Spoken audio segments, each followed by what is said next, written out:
What is up, Twitch? What's going on? Thank you for joining me today on this stream session. It's going to be a lot of fun.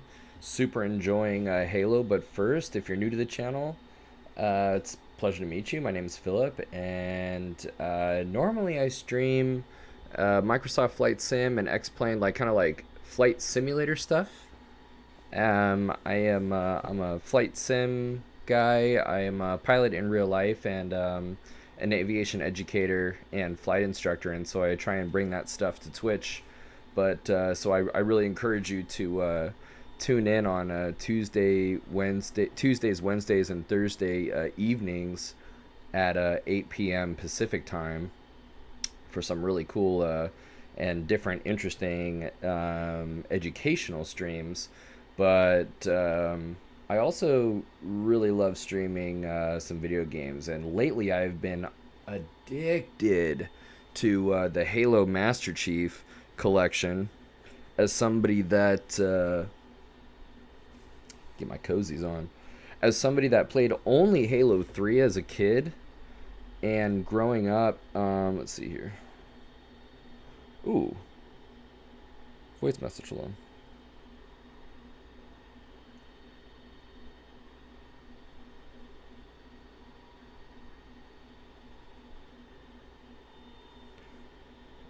Ooh. Hey, I don't know if you guys know this, but my extended warranty is almost up. Fucking idiots. So, yes. So as a kid, I only played Halo 3, and now that the Master Chief, the Halo Master Chief collection is out, and they had a couple of the original games remastered, had to get the collection. It was like $40 or something like that. Like an insanely good deal for like a collection of masterful games. Played through Halo, the first one, awesome. I did not go immediately to Halo 2. I went back to Halo Reach, epic. Playing Halo 2 right now, epic. So, yeah, just loving it, man. And I'm over halfway through actually Halo 2. So let's get to it. Beautiful game. Play this for a little bit. Maybe some Zelda, Ocarina of Time. Maybe some. Ooh, I have a sneeze.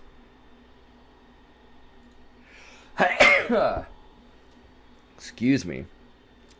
Maybe some Banjo-Tooie. See where the wind takes us today, man.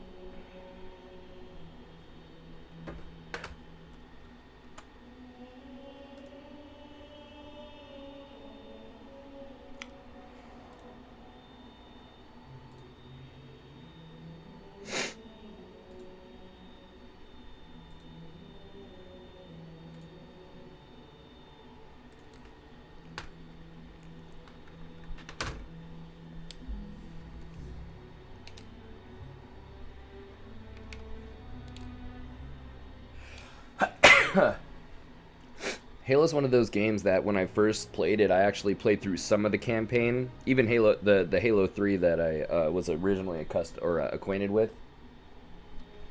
Played through some of the campaign. You know, campaign's really awesome.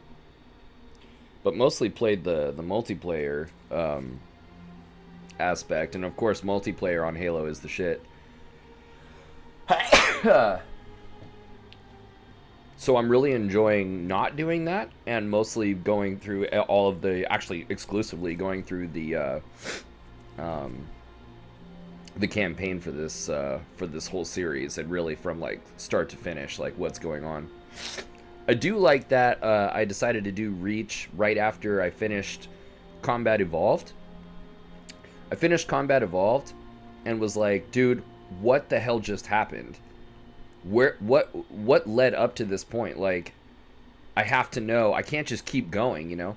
I have to know, like, what I just played through, like, what the fuck? So that's why I jumped to Reach right after. So glad that I did. And now we're in Halo 2, putting some more pieces together.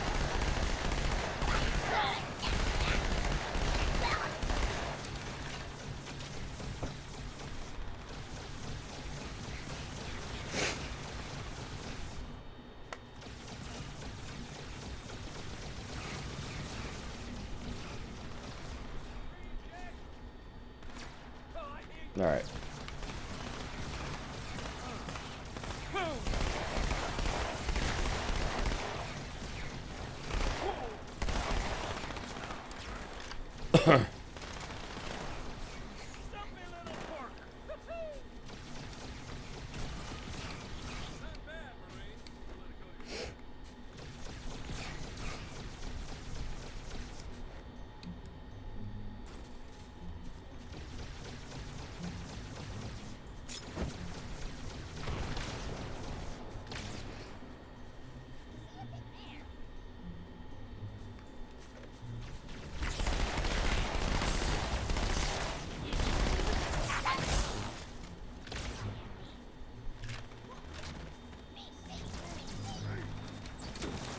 Oh shit, no, we definitely want to keep that.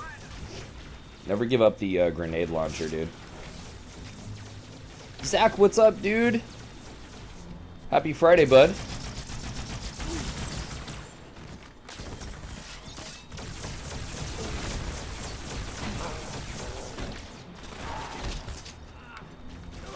Look at this guy. Ooh.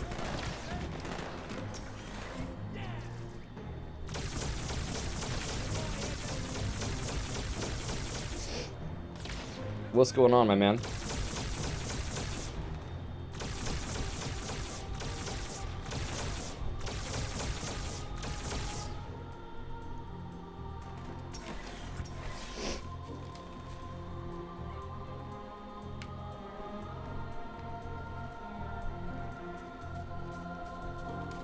Artillery disabled, Sergeant.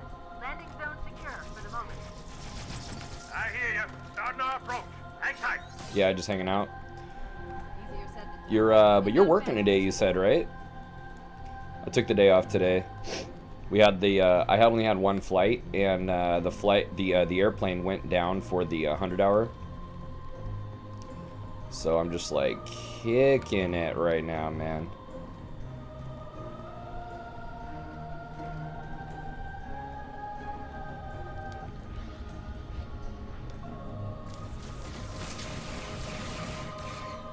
Got done early today? Oh, no way. That's awesome, man. Have your weekend start nice and early. Let him have it. That's awesome.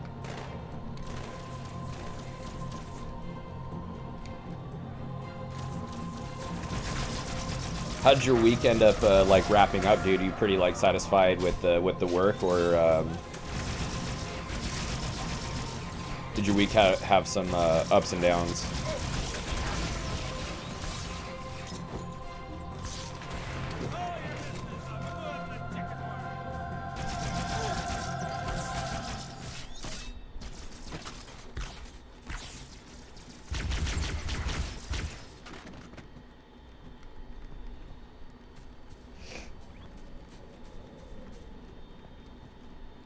Another Phantom on approach. Still have Saturday and Sunday been pretty standard so far. That's cool, man. That's cool.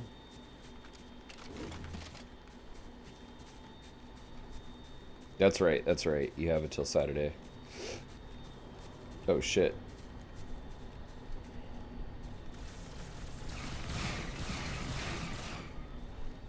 Hey, mate. You got company. Permanent.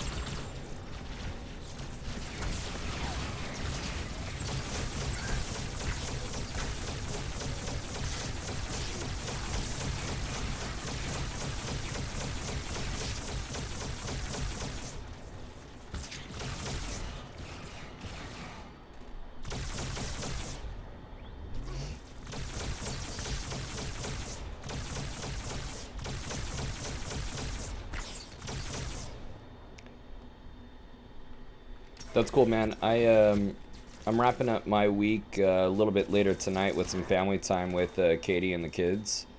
I'm pretty stoked. I mean, it's a bummer that she has to go out of town for a business meeting. No, it's actually not a business meeting, but it is for business.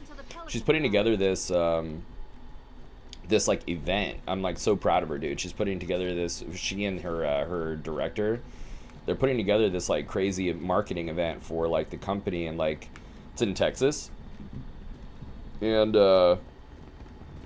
she's been working really hard on it, and I'm just really, it seems like it's going to be a success. There's just a lot. I'm so proud of her, like all the different components that had to come together like for it and stuff. She's in charge of like orchestrating, but I'm pumped for her to have that off her plate. But anyway, yeah, so she's heading out tomorrow to go handle that. So before she goes, sometime tonight I'll go over there and get some family time in, and then dude, just work on those PowerPoints and freaking stream all weekend, dude. Shit. Started working on that Oshkosh. I formally applied to Oshkosh as a presenter. So we'll see what they say. We'll see what kind of time frame that they give me. But I emailed them yesterday, and then they wrote right back to me, sending me like the official application. So I just filled everything out, you know, just standard stuff like bio and, you know, what's the presentation going to be about and everything. And what I told them the presentation is going to be about, like, you know, the actual thing that's going to be published on the website. I actually ended up just going with that list that I sent you, and I'm just going to kind of deal with it. If it's, first of all, I could probably edit it, but you know, if I'm only given 20 minutes, I think I could still make that list work. It's kind of dense for 20 minutes, but still, you know, I think I'll just adjust accordingly. Seemed like a good, safe list, though.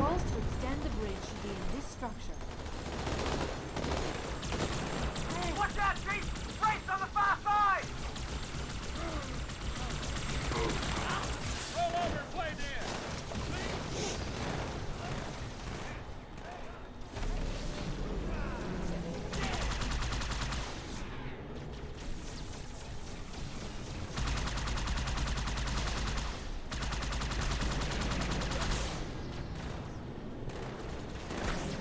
So started working on that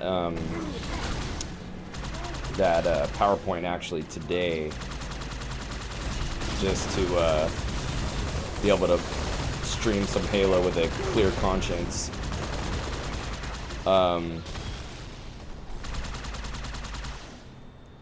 But the one thing I'm really excited about putting that presentation together is, well, two things. The first thing is, mechanistically, like, I normally do, like, you see my PowerPoints, they're kind of basic. I mean, they're I try and incorporate nice, like, visuals and stuff, but, like, you know, and like GIFs, I try and incorporate movement and things like that. But in terms of the way that the information is presented on the page, it's kind of basic. So I want to try and experiment more with, like, actual animations, and just having things move in a little more visually, like, appealing.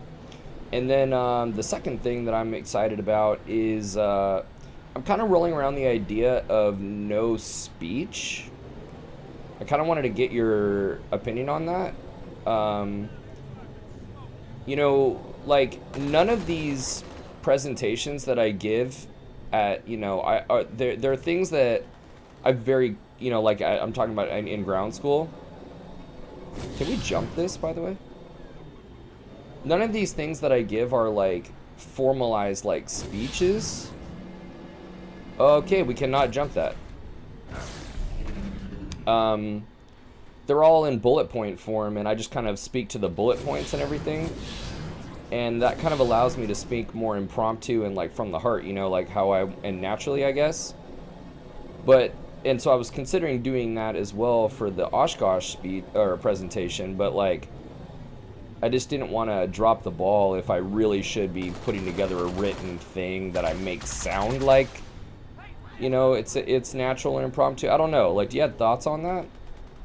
Because if I were to write a speech, it would definitely be after the presentation's made anyways, and then you just make it like, you know, in agreement, like in conjunction with the sequence of like bullet points or whatever. But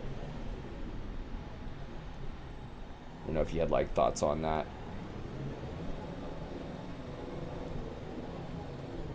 I mean, and there's also like, hey, like do whatever you want to do, you know. But I mean, I was just curious, maybe from a marketing standpoint or based on, you think somewhere in between. I don't want to get hung up anywhere, and I don't want to have to That's the thing, is I didn't want to memorize a script, because the problem with the script, and there's a lot of good things about a script, you know, but the problem with the script for me personally is like, I'm thinking about the script the whole time.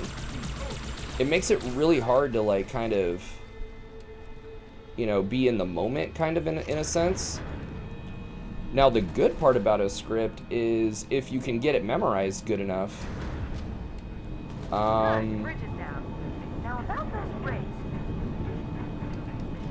Roger that. Armor's on the way. Then you can memorize, you know, it can be off the cuff, and like you can actually be so comfortable with what you know you need to say that it does sound natural. And look at this fucking asshole.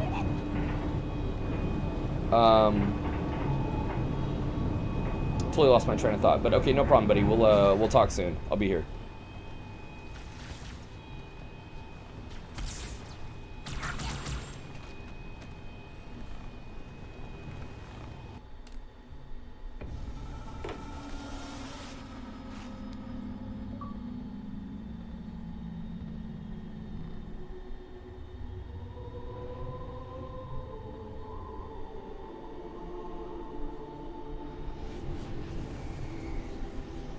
Regarding the history of the Covenant and its glorious founding species, the San Shayum and Sanghili, the record of punished deeds would not be sufficient without a word on the Arbiter. Not the consignment of shame that it is currently, but what came before, the legendary warriors of Sanghili past.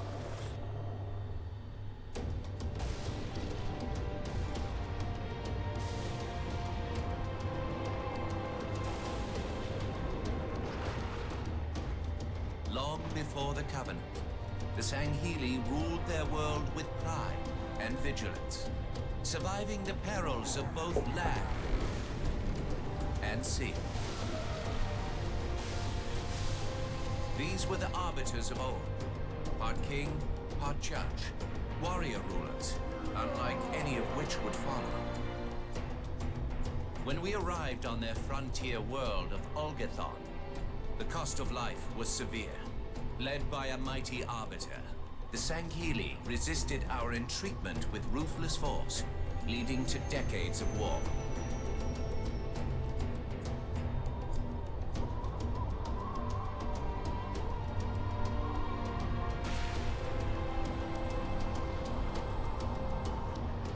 We would eventually triumph, of course.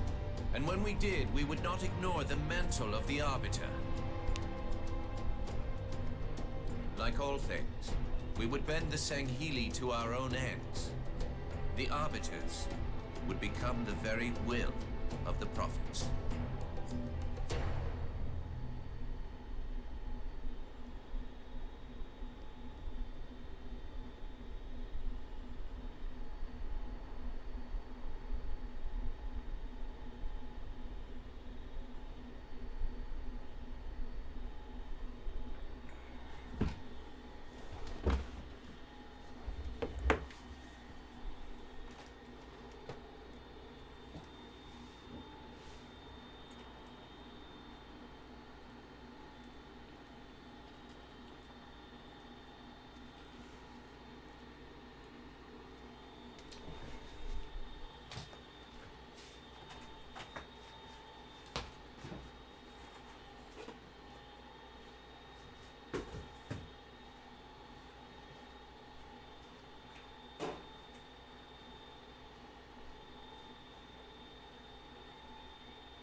Let's do it.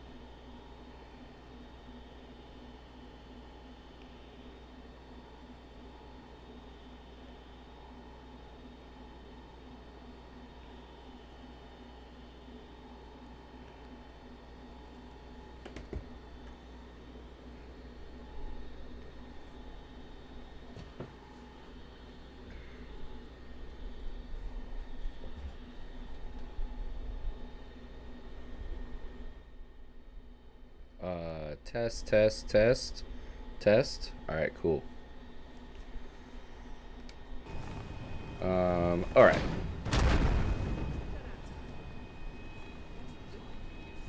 So the gate has been drawn. Sermon, actually. I've been listening to him since we landed. So far, it's the standard Covenant liturgy, but I'll translate if he says anything interesting.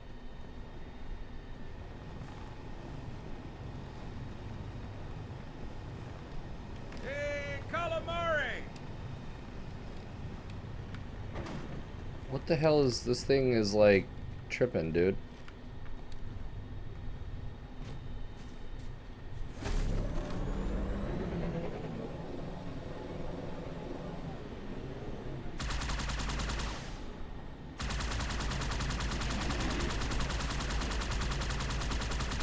You don't want the tank. Okay. I guess we'll leave it for the others.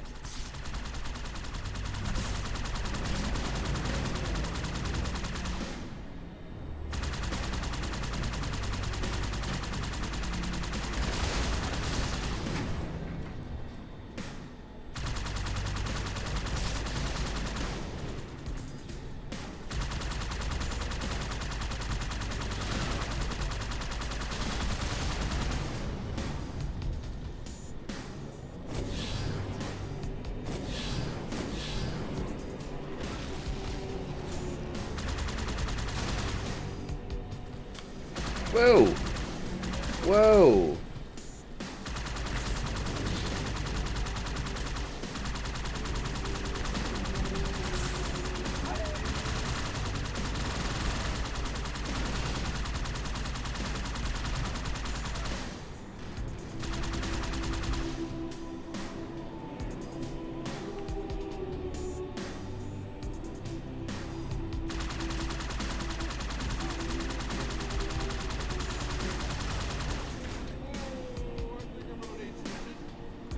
Oh, let's go to work, Chief. Oh, you know what? Oh shit. I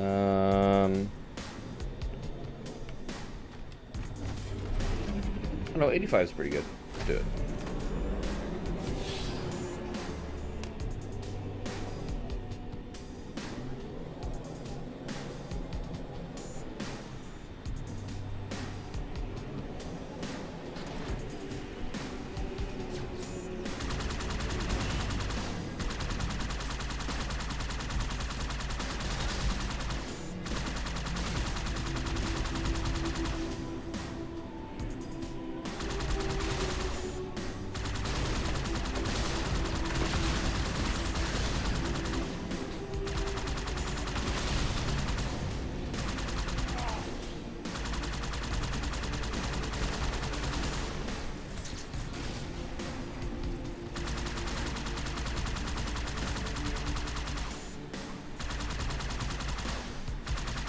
All right, watch yourself!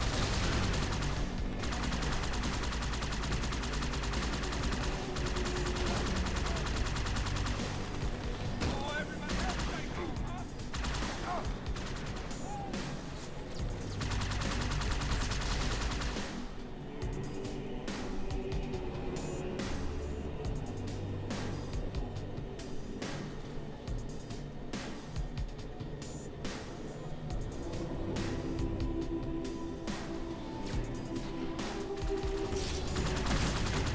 Whoa! Well, there they are. I was looking for the guys on the Banshee things, but found them. I know there's another bastard around here somewhere. There you go.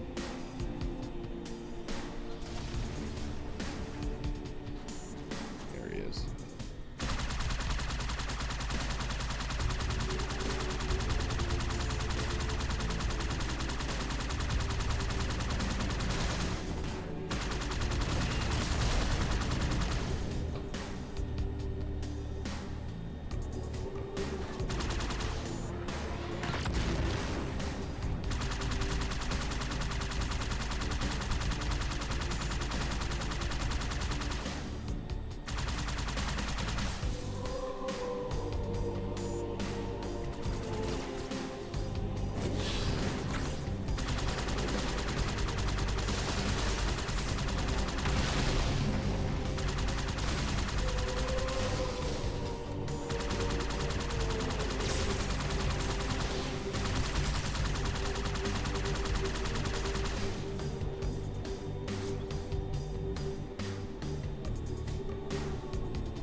careful, we're coming up on another structure.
Pelican inbound. Ooh, nice. Clear a landing zone.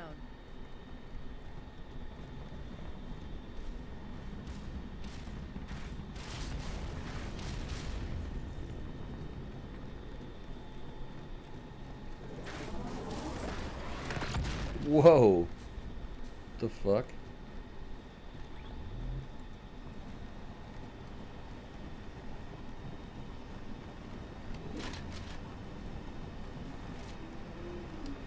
The Covenant holed up in the middle of this structure.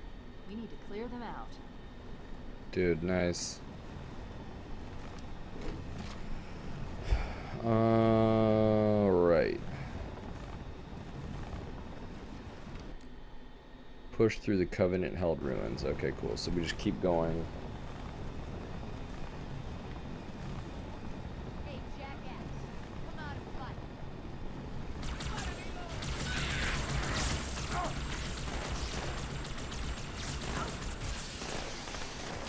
Oh, they're in trouble now.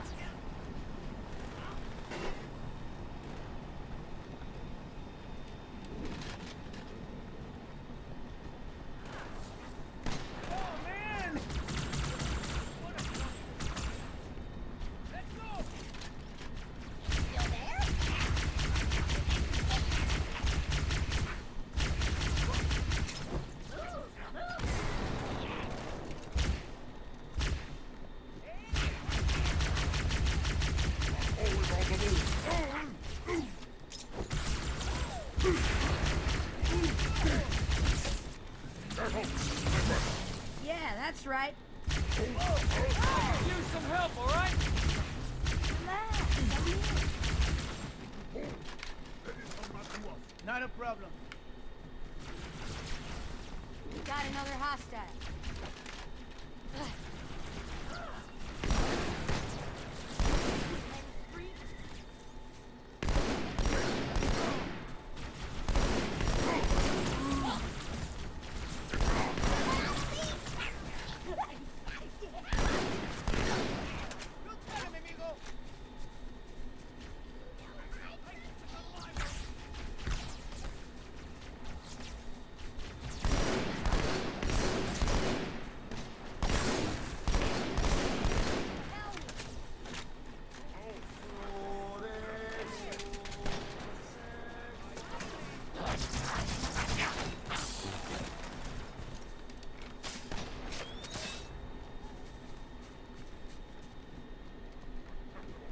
Fighters won't give up.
Wow, even the old version looks great.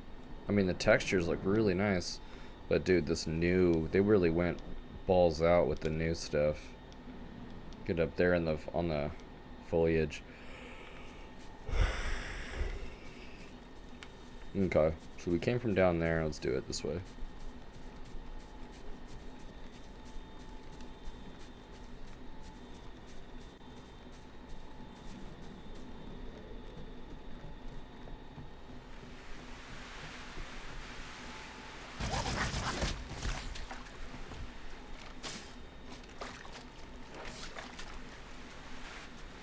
You always bring me to such nice places.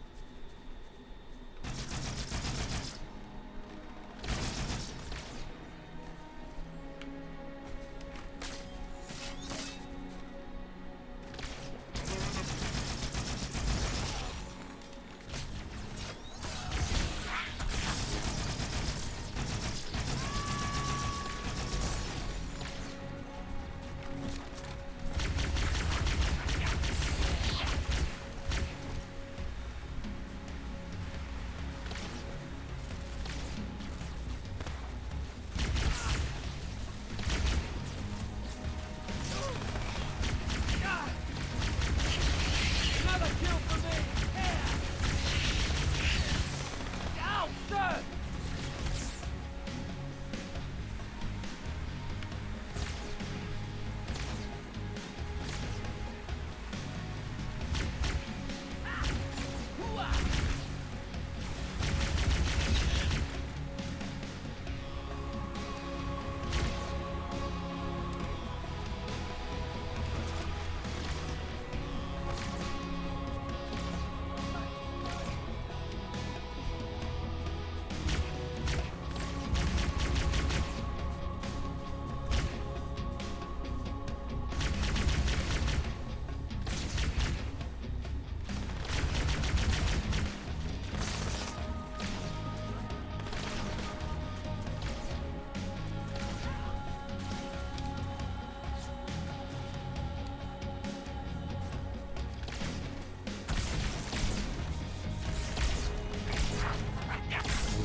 Good.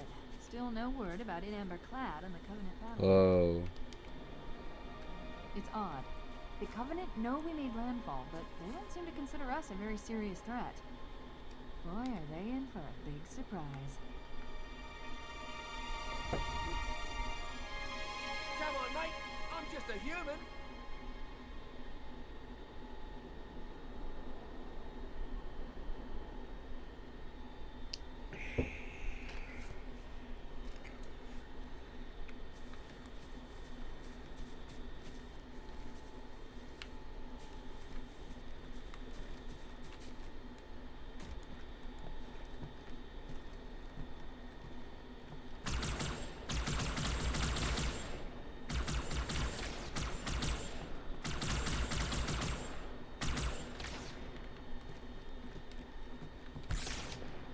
Oh, you bitch.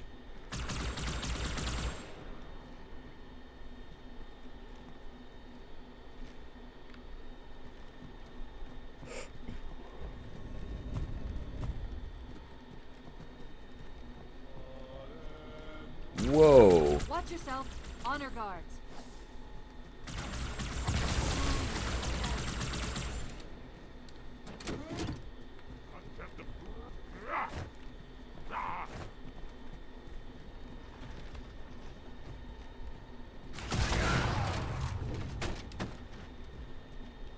I've been waiting to use that shit.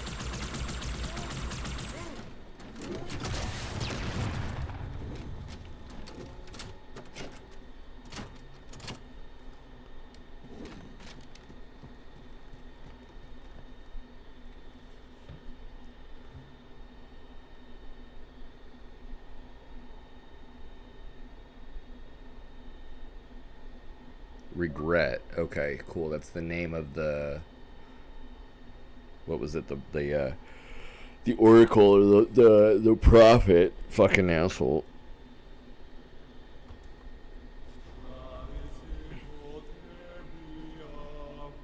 Wait, go back. That's what I thought he said. The Prophet of Regret is planning to activate Halo. Are you sure? I shall light this holy ring, release its cleansing flame, and burn a path into the divine beyond. Pretty much. Commander, we've got a problem. So I hear. But from what I understand, the Prophet will need an object, the Index, to activate the ring. I've located a library similar to the one you found on the first Halo. If the rings work the same way, the Index should be inside. I'll bet the Covenant are thinking the exact same thing. Then we better beat them to it, Sergeant. Extract your men and meet me at the library. Yes, ma'am. I'll secure the Index, Chief. You take out the Prophet. He's given us all the intel we need.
Hmm.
Cortana, the Covenant's getting nosy. I don't want to give away my position, so I'm rerouting a few stragglers back to you. I apologize. These Pelicans are all the support you're gonna get. Understood, now.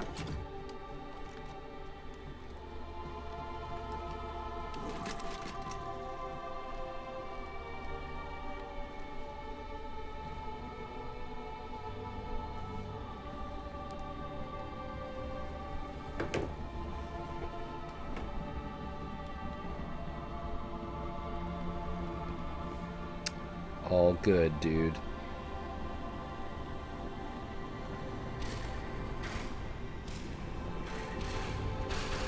Well, that's rad, dude. Gondola's launching from the far towers.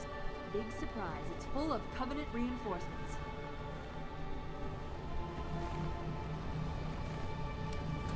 Enemy. Whoa. Here's keepers.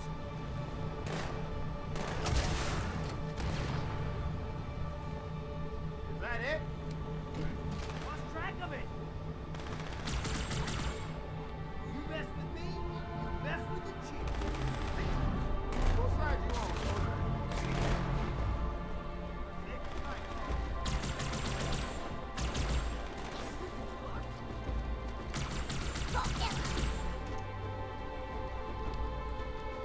Well, they were nice enough to bring us a ride.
okay? This lake couldn't have been formed by volcanic action, which means it was either built this way on purpose or was created by some other cataclysmic event. I'm sorry. Were you trying to kill something? I got a bloodthirsty side board. What do you got? Oh, please, get me something for the pain!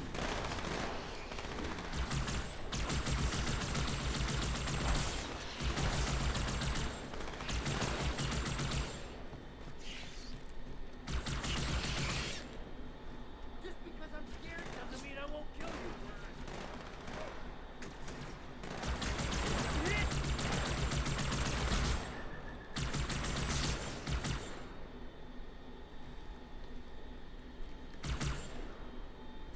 You're safe, don't move. God, it made you Sergeant. Because it sure as hell wasn't me.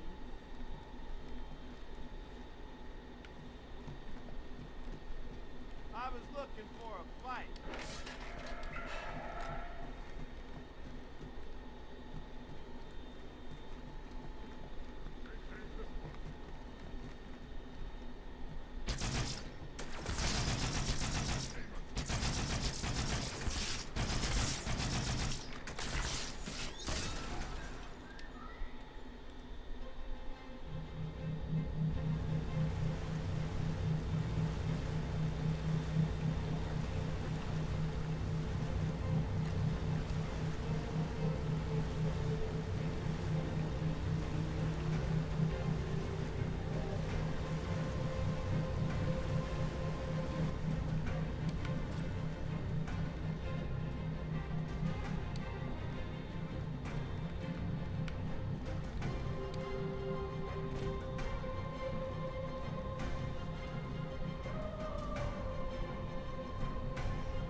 Another alien!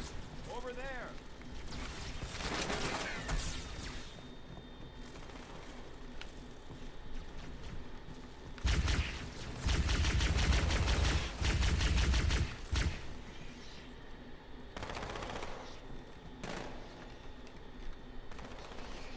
Found yourself some trouble.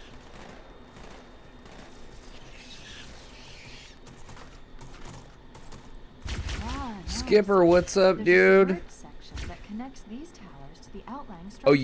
you messaged me on Looks like we're Discord. going I'll in. go ahead and take a look, man. Unless you'd prefer to swim.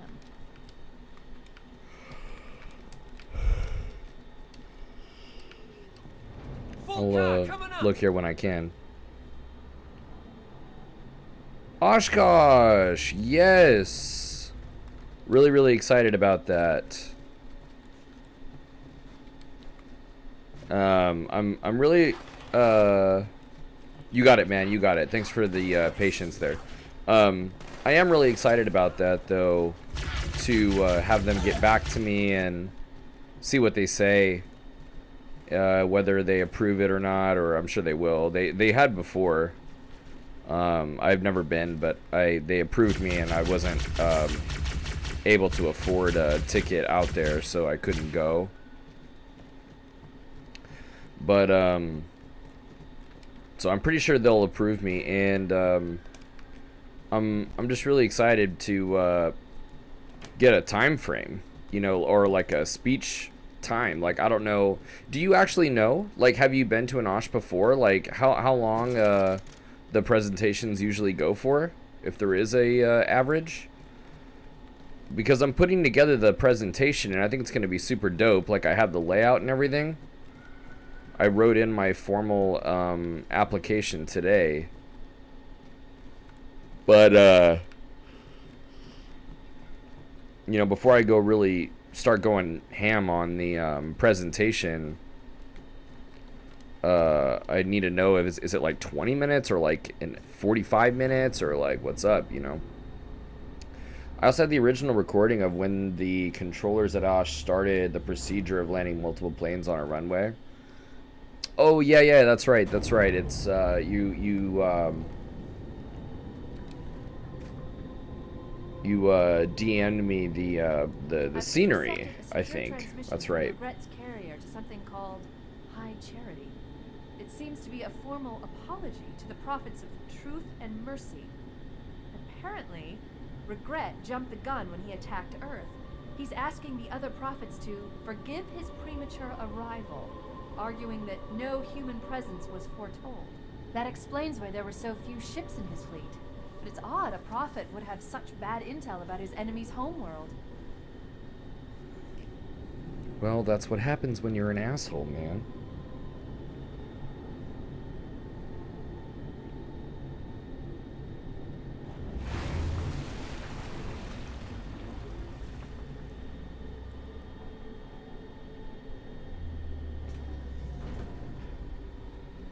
Zach, what up, dude? Zach, I was just asking Skipper if he had any insight into like presentations or forums at Oshkosh. Any like on average, you know, how long are the presentations? If they can vary. If they can vary, then like by how long? I don't know. You were. It was a while ago that you went. Do you remember the forums at all? Like, did you actually go and watch any speeches or anything, or were you mostly about the planes and stuff, and you weren't really paying attention? I'm just trying to get until I hear back from them. You know, I applied formally today, and I'm assuming they're gonna get back to me, but like super soon, maybe like next week, beginning of next week. But and when they do, it'll be nice to have a time so I can start, you know, putting my presentation together and stuff like we were talking about last night. Cool planes, no idea. Yeah, I hesitated to even ask. Oh, Skipper, they're mostly about an hour? That's right? Interesting. I can see you giving a very... Oh, dude, I appreciate that, man. You know, I was talking about it last night with Zach here, and I think it's gonna come out really, really well. I have the parts all like kind of figured out for the most part, and it's gonna be really cool. It's gonna be, at least the way that I have it right now, is 3 parts. First part is background, what happened, you know, and then I'm Bandit. What's up? Good afternoon. Happy Friday. Part 1's gonna be like background. Part 2 is the role that the sim has played in my training and just in my overall philosophy, like in approaching, like managing risk, and also like real world Oshkosh, yeah, in 2022, yeah, exactly, like the next Oshkosh. So I got to get this thing ready before, like, well before July. Boom. And so part 2 is, yeah, pretty much about the sim, and then part 3 is the real deal. Part 3 is about things that I've learned over time, especially as an instructor, about leadership and having the captain mentality, and just applying those things to the way that we, you know, can approach really any challenge in our life.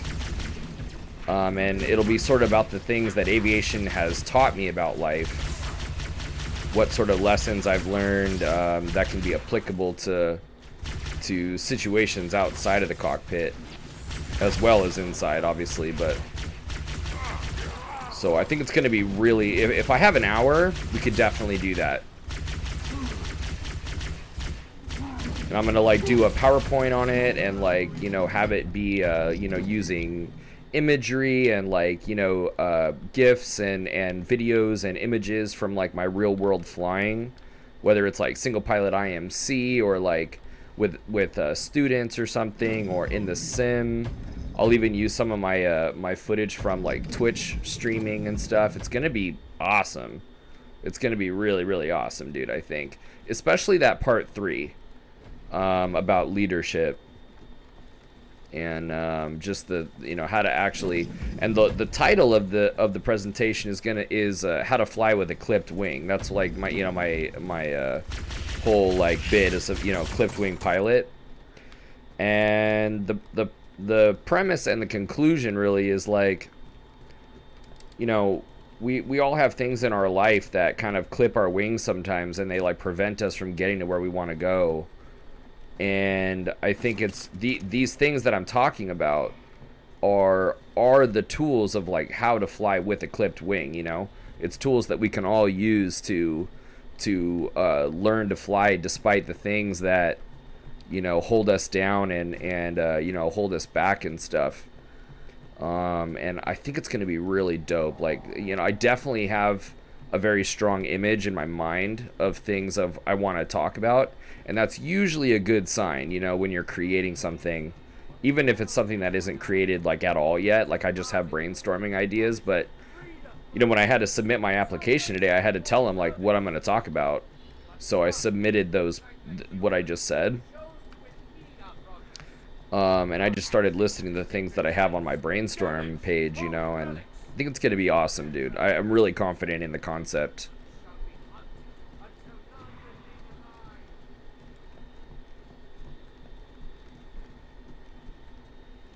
Okay, I think I'm backtracking again.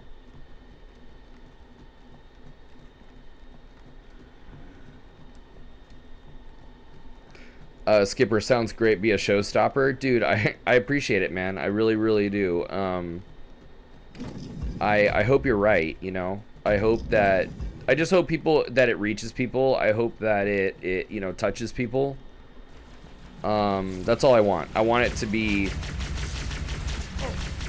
different, you know. I want it to be insightful, and I want people are probably gonna be like coming to assuming I can do it.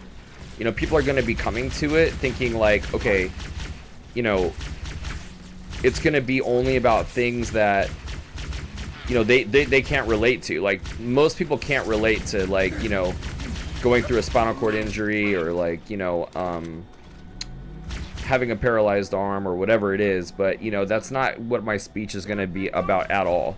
It's going to be about the things that are the same about all of us, you know. It's about, because I wasn't born this way. So I really want to make it about things that all of us can identify with, and that everybody can take away, you know, from it. Not just like, oh, that's different. Man, I'm glad that I have both my arms. Like, dumb, dude. Like, that's fucking lame. You know? It's like, yeah, no fucking shit, dude. Yeah, living life with one arm is like harder. It's like, yeah, we know, you know, but too often I think people are focused on the differences, and I just think it's about the similarities, man. Especially the hidden similarities.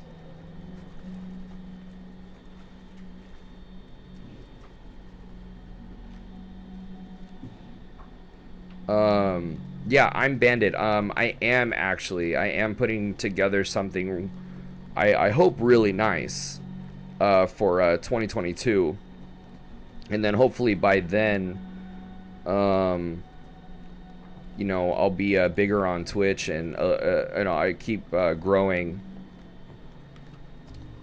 and you know, be able to encourage people to come out there and meet some of you folks, you know. That would be the shit. Skipper, you've sat through, oh fuck.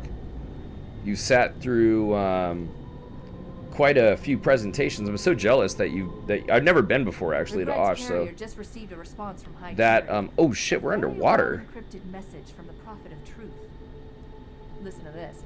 Your haste has jeopardized the fulfillment of our covenant. So yeah, that presentation that I give will be the first time that I've been to Oshkosh, you know, so I'm kind of like, kind of jumping into it. But anyway, I can see you there now to a packed pavilion. Oh my goodness. Killing regret should shake up the Yeah, you think? But frankly, it sounds like you might be doing Truth I a favor. I was telling my girlfriend, I was like, honestly, if 10 people show up, awesome. If 1,000 people show up, dude, sweet. Because that's the thing, man, about speaking from, you know, pretty hard-earned experience, going through like really rough times and stuff, and coming out of it, you know, on the positive side, and really like being humbled like a lot. I've been humbled so many times over the years, and that's so important. And the cool thing is, you know, you're just speaking from experience, you know. I'm not speaking out of turn or you know, outside of my experience at all. So whether it's 1,000 people or 10 or 1 or you know, whatever, just speak from the heart and things that I've actually gone through, you know. So I'm super pumped. I'm super pumped. Good idea. I'm sure something like that will go over well. Really impressive. Oh, Bandit, I hope you're there too, man. I hope everybody can be there, and then I can actually meet you guys, you know. Talk it over and see, you know, where you guys are at, maybe if you're training, or, you know, what kind of things are you guys doing in the sim and that kind of thing. I just want to be able to meet you guys and talk with you and talk with you about you guys, you know.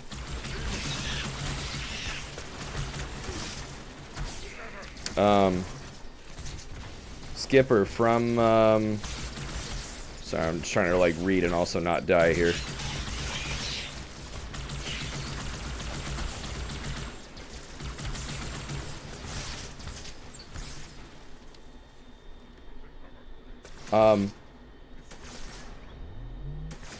From what you told us in the stream, your advanced level of power management must exceed most other pilots to be able to do what you do. Well, that's really flattering, man.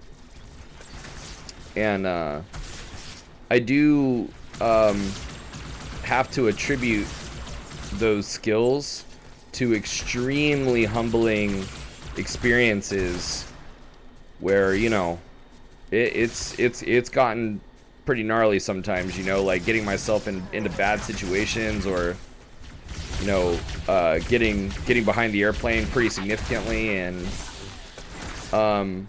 even things that aren't really dire but that just take a long time. You know, it takes me a lot of practice. That's why I really want to talk about the sim in my presentation, because it's such like, you can't talk about those skills that you're talking about. You can't talk about that without the sim. You know what I mean? So, ooh, what do we got here, guys? So, you know, the sim has really helped me respond to some pretty humbling experiences, and the go around actually is something that I do. Taco, what's up, dude?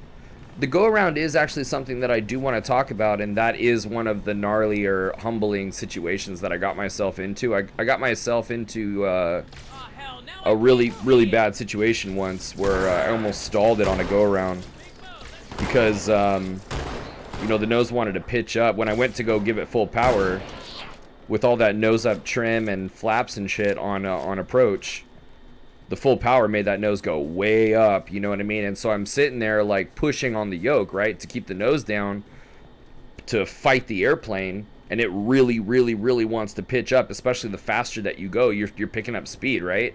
So the more speed you pick up, the more it wants to pitch up, and all the while, at some point, you got to bring those flaps up, man. You got to like retrim, and the only way to do that is to take the hand off the yoke. But as soon as you do, you know, the nose pitches up, so you really got to time it. And you know, the sequence has to be correct.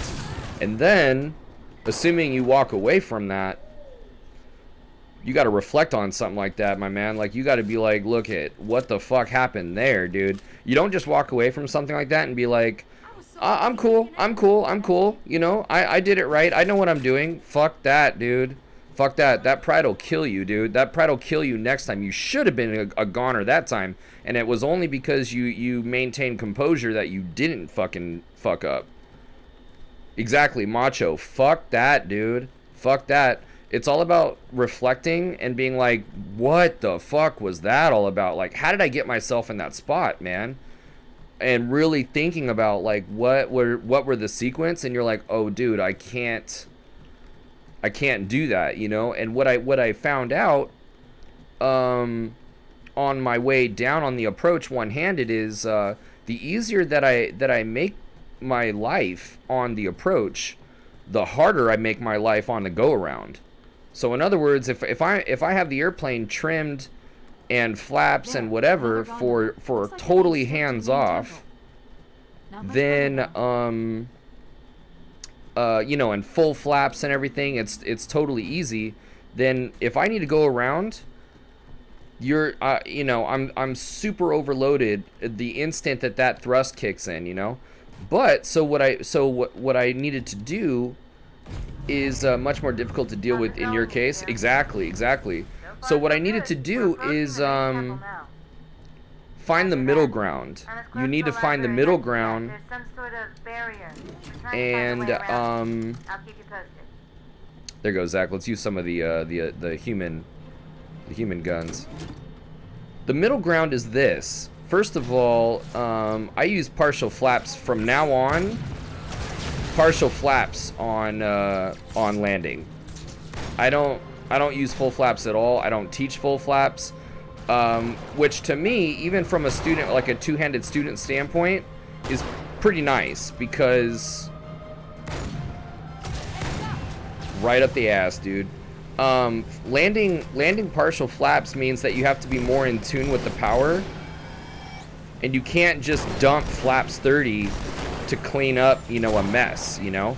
But then what that also means is that if you do all the things right with the power and the pitch and the trim, and it's still kind of not working out, then you can break out, you know, like a reserve shoot of flaps 30, and you don't necessarily need to put the airplane in a forward slip or go around. You know, at the end of the day, like, if you need to go around, but it's nice to have an additional tool instead of just automatically flaps 30 every time. And then, because I mean, maybe you would be surprised, maybe you wouldn't be surprised, but flaps 30, people will, if flaps 30 is a standard in your landing configuration, like, people will fuck up flaps 30, you know, and come in high and come in like, or whatever, and you're like, dude, what are you even doing, you know?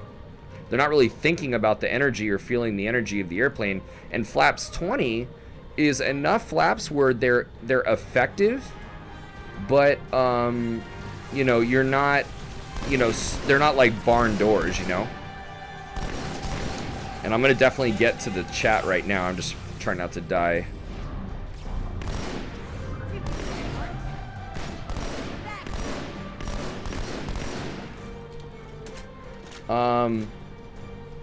The 172s I teach out of are from 1976, and the flaps still go down to 40. Yeah, we have a 150 that I'm like, flaps 40? Fucking no, dude. Are you kidding me? What about short field? Do you still not use? I do. I use full. I first of all do not use flaps 40, but you know, in a more modern Cessnas, it's 10, 20, and 30. And so, yeah, I will definitely fuck with a 30 on when I'm teaching short field. But I teach short field partial as well. I teach short field full flaps and partial flaps. And it's harder. It's my job is harder when I'm doing that because, you know, the power management is even more crucial. But I'll teach a spot landing short field partial flap.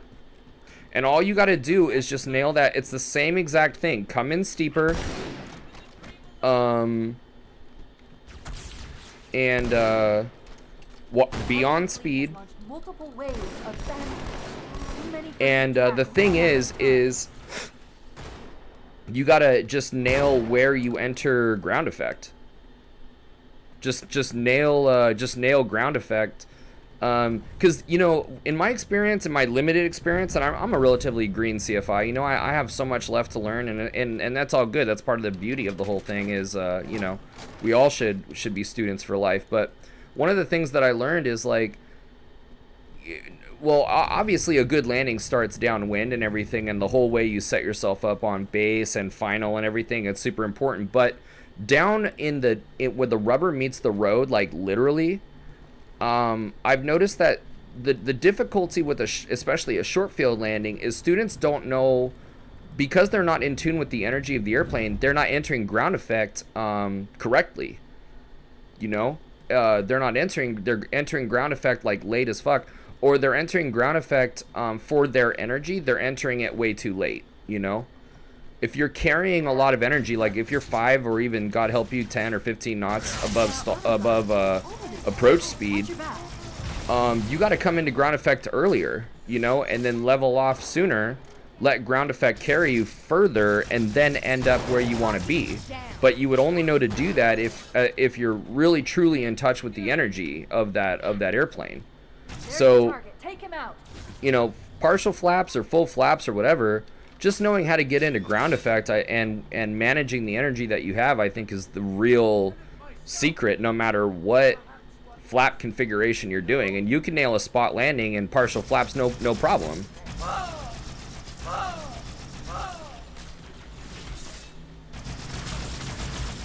Oh shit.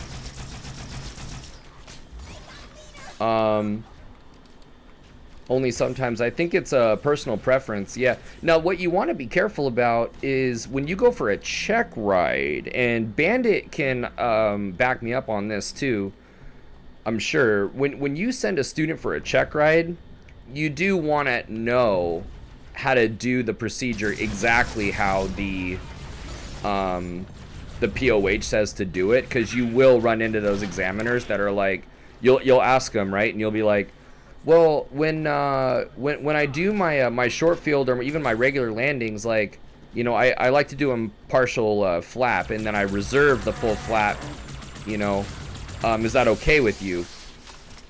And you'll get an examiner, you might get an examiner that's like, well, what's the POH say to do? And you're like, okay, you know, like it says, you know, a short field landing is using full flaps, let's say, and you're like, okay, well, now I'm going to use full flaps then and stuff, and I can do that, you know. So there is a personal preference aspect to it, and you should be able to do it in the partial or full flap configuration, but you do need to, you know, train full, you know, to the POH, you know. Fuck me, dudes.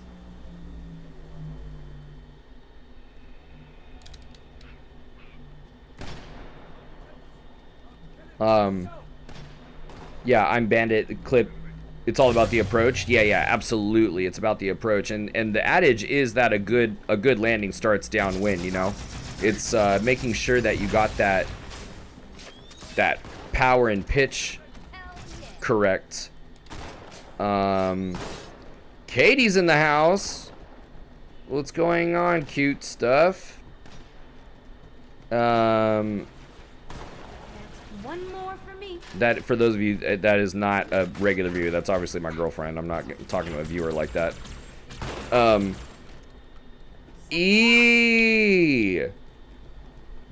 So, yes, I'm gonna try that. I'm gonna put a freaking rocket up this dude's ass.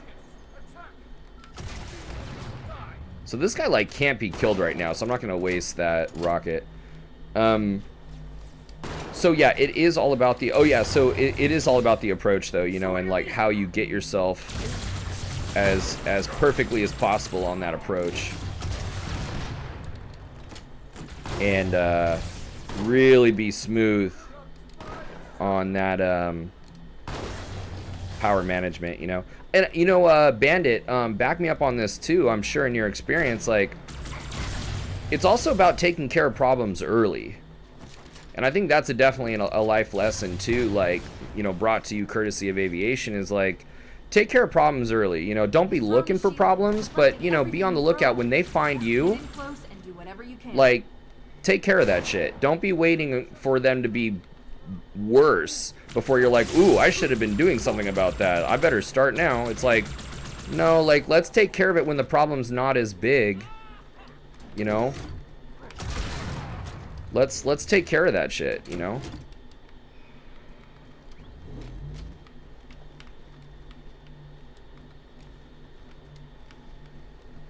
Swiss cheese model. I've heard of that, but can you elaborate on that, by the way? What is the Swiss cheese model exactly?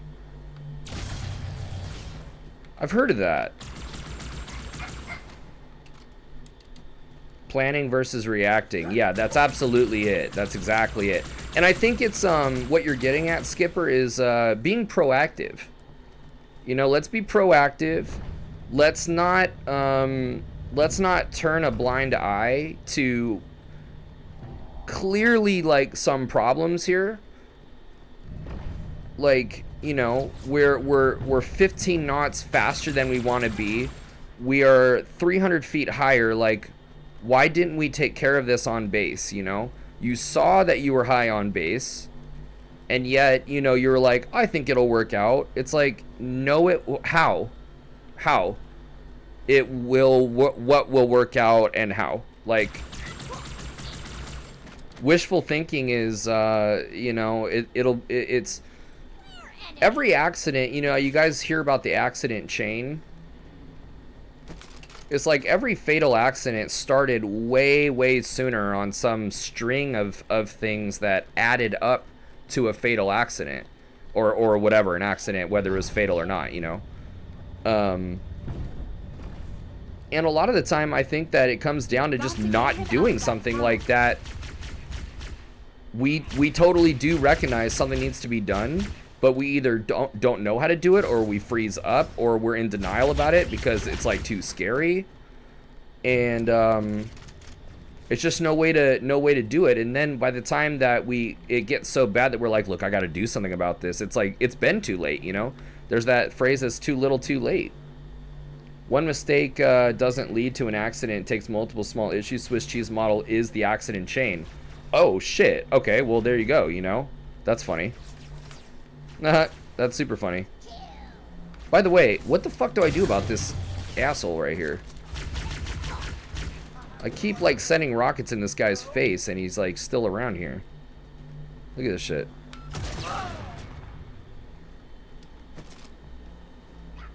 Punch time? Kinda wanna hold on to this in case I get a couple more.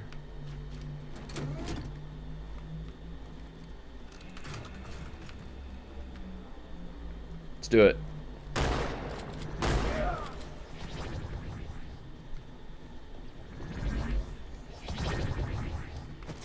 Quick, board his throne. Ooh, what? Wait, shit. What?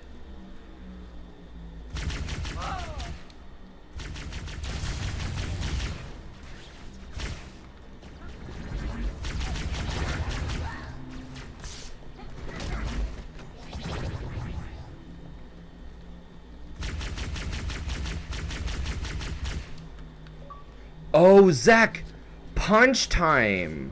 Are you serious? It's right now? I'm so excited.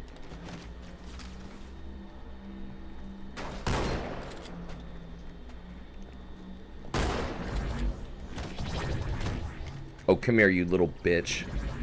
Come here, you little bitch. Where are you?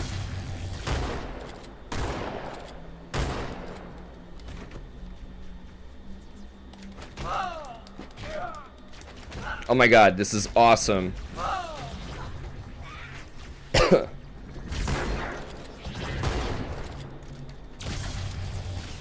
See, Zach, I mean, that's cool, but I want a cinematic. You know what I mean?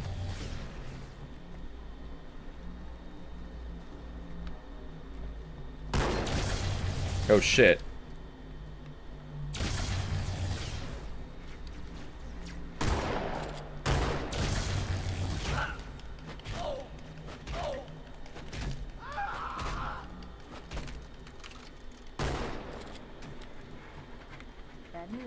The Phantoms are turning around. The fleet is preparing to fire on our position. We need to get out of here.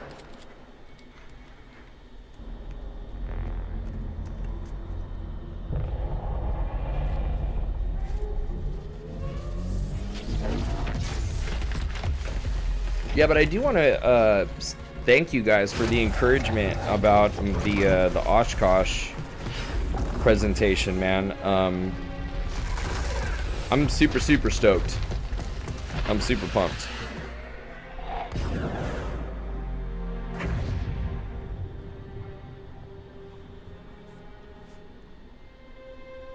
This is not your Oh shit.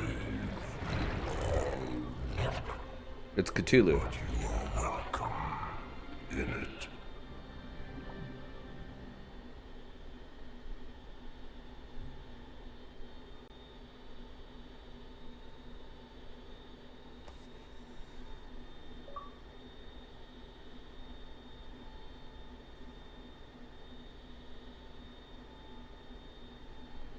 You guys that were in Starfly's stream earlier, she does such a great job, dude. And it was really cool that she was bringing up those AOPA Real Pilot stories, because those literally are the videos that I have. You might have saw me commenting in the chat. Those are literally the videos that I have in my my presentation next Tuesday for IFR Tuesdays. We're gonna go through, like, I think I have 6 of those videos that are IFR related. I have all the bullet points laid out and everything, and we'll open up the chat in by voice in Discord to talk about that. I do, you know, I know she was trying to get to the flight as soon as possible. We will have actually those discussions, you know. That'll be the main thing that we do on Tuesday. But recent events have made it abundantly clear that the Which one of these bitches did I just punch in the face? Why? Oh, this is from before, probably. Decision to the council.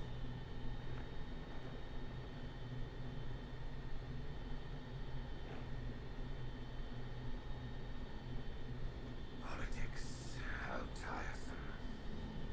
Do you know, Arbiter, the elites have threatened to resign, to quit the High Council, because of this exchange of hats. We have always been your protectors. Oh, there's 3. I thought there were 2. For all of us.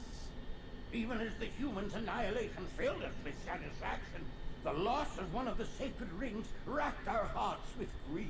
Putting aside Zach, I was asking you last night. Do you watch Invader Zim, faith in the prophecy that other rings would be found, and or have you? how our faith has been rewarded.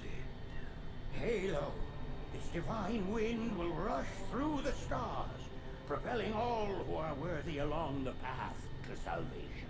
Oh, I watch that shit right now, dude. And For ages, these guys remind me of the Talls, like the leaders. and with your help, we They're just these fucking, like, total pussies that are, like, posture all the time, that are actually super weak. And it, with clarity and grace, has shown us But everybody's convinced that they're, like, should be at the will top, you journey know? to the surface of the ring and retrieve this sacred icon. With it, we shall fulfill our promise salvation for all. and begin the great journey. Yeah, Bandit knows what the fuck's up. You head straight to the library. I do not wish to keep the Hierarchs waiting. The humans killed the Prophet of Regret. Dude, these graphics look amazing. Cinematics. Think the demon is here? Get the hair and stuff. Why? Looking for a little payback? Retrieving the icon is my only concern. Of course.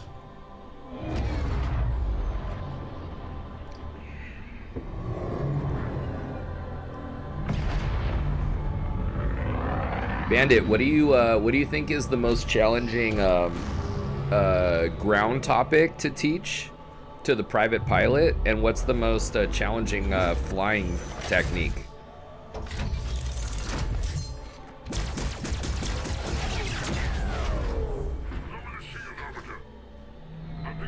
Yeah, think about it. It's okay. You don't need to know right now.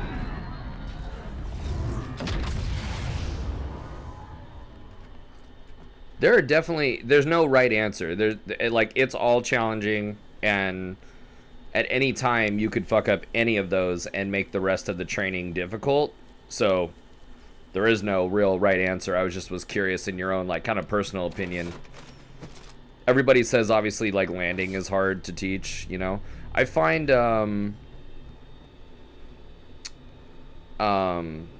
proper trim technique is a challenge, you know. You really want to do that right.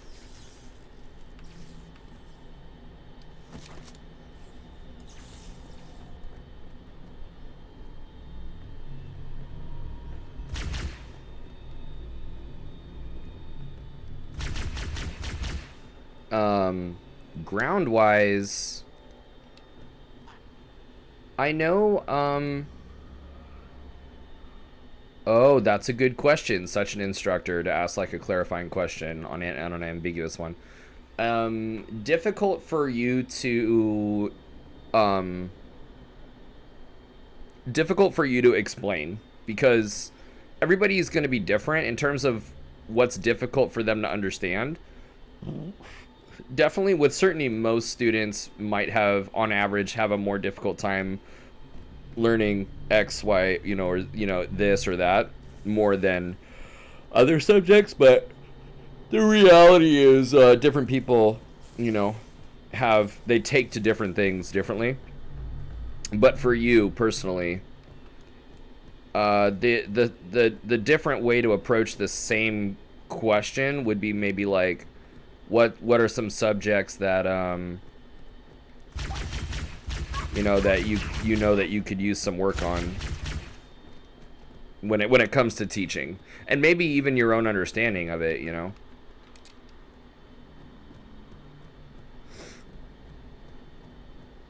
I know for me, performance charts definitely is a big one. Like, I want to kind of develop a better way of explaining and utilizing performance charts, personal minimums, interpolating, you know.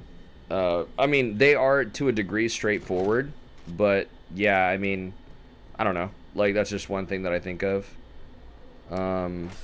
Navigation.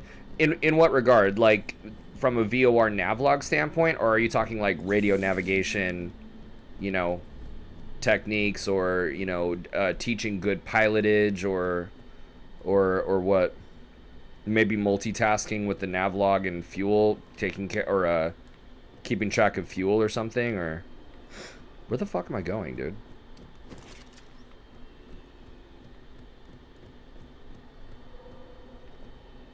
Navigation, I feel like, is one of those things that we all probably could use some improvement on. That's why I try and, in fact, I think I have VOR. I'm going to move my VOR navigation day up, I think. I try and do at least one VOR navigation workshop a month. What ACS flying skill do you guys see students have the most trouble with? Let's take a look here, dude. What ACS with what? The private pilot, or the instrument, or commercial, or what?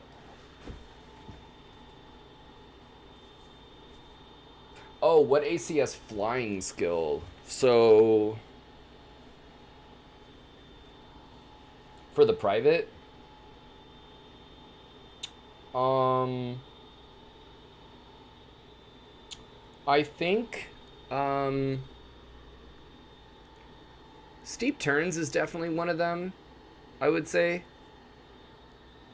Like a really good steep turn that's like, you know, executed really nicely. Like, pretty much anybody can, you know, like, clean up a steep turn. Like, you know, if you're like going into a steep turn and you're either gonna like not be pulling back enough, or it's too much or whatever, and your altitude's like going crazy, and then you're gonna like clean it up or whatever. But I think a well initiated steep turn is definitely one of them. Yeah, I would say that. My runner-up would probably be, oh, Bandit, you say S turns? Yeah, I would say probably like one of the multitasking in the ground reference. Yeah, I was gonna say either S turns or turns around a point. I think. Actually, no, I take that back. I would say steep turns would be my final answer, number one. My runner-up would probably be slow flight because, and I'm not saying straight and level slow flight. I'm talking about a well-orchestrated maneuvering in slow flight, like a climbing or a descending turn in slow flight without picking up too much speed, especially when there's like reconfiguring that's needed to be going on. Probably that, because there's so much going on with slow flight, you know? And I think it's one of the more difficult ones to teach, frankly.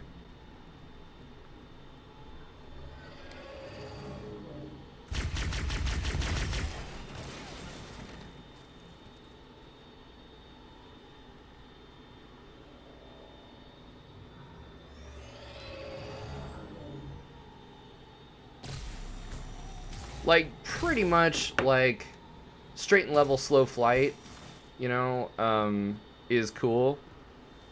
Straight and level is the most difficult thing to teach. Interesting, interesting. Straight and level. Oh, here we go. Yeah, straight and level. Wow, good for you for saying that. That's always the one where it's like actually straight and level. Yeah, no, hey, you're not hearing any disagreement from me.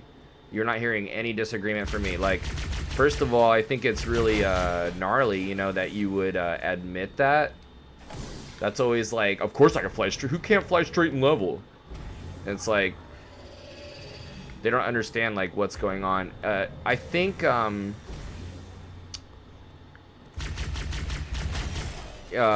straight and level, because also at that point, like, that's a really good, there's some really good arguments for straight and level flight, because only really straight and level flight is something that you're always kind of working on with a private student. But when you're first teaching straight and level flight, like, they don't know really anything. They don't know proper trim. Like, they're just learning power and pitch, or I'm sorry, power and attitude for performance. They forget that they have feet at all, you know? And so, and granted, you're not really using your feet in straight and level as much, but I mean, still, what I'm saying is like, they're so, oh, jump in the hole. Oh. Thank you, my man. Oh shit. The fuck? What the, what? Zach, what is even happening? I feel like I'm in the Hunchback of Notre Dame. Topsy-turvy. Is it topsy-turvy or topsy-turvy? I could look it up, but I'm just asking the real important questions here. Yeah, maintain straight and level flight, man. That's a really good one, man. That's a really, really good one.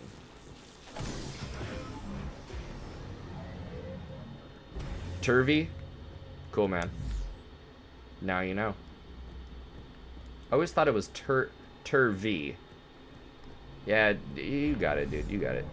I actually, yeah, I'm always confused on that stuff. I think it's a weird word anyway. Like, it seems like a weird word to be like, no, it's not turby, it's turvy. Like, unless turvy is an actual word, I just think it's a weird word to, like, turby makes no sense. Of course it's turvy. I'm like, they both sound weird.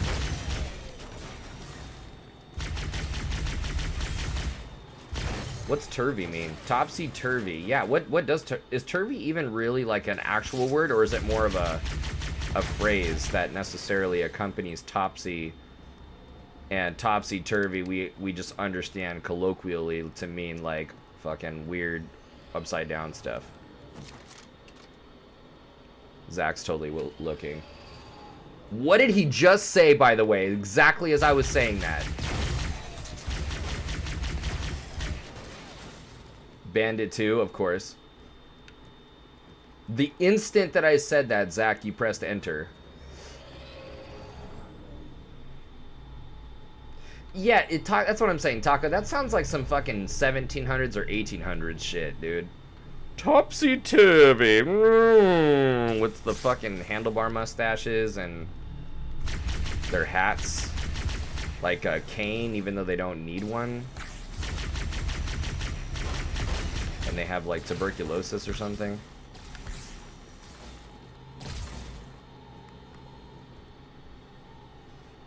Oh shit. It's not even a word? Oh my god, Katie. It's not even a word, you guys. See, so it's weird to be like, if it's not a word, I was hoping that it wouldn't be a word. Because if it's not a word, then you sound silly as fuck to be like, it's not topsy-turvy, or it's not topsy-turvy, it's topsy-turvy. Ugh. You know, like all snobby and stuff. Look at this distinguished gentleman. Look at the way he is sitting. Yes, very distinguished.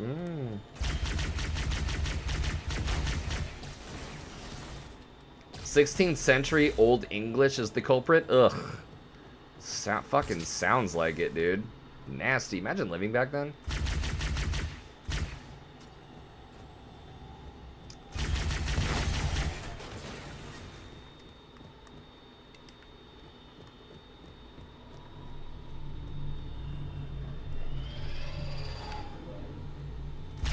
Okay, I think I need to move on, because these little things keep coming out. Look at this distinguished gentleman, Katie. Look at the way he is sitting, yes. Very distinguished. The best one that I've ever seen is the first one that I sent you on Instagram with the cat on the little cardboard couch. The cat scratch couch. He's like looking off to the side.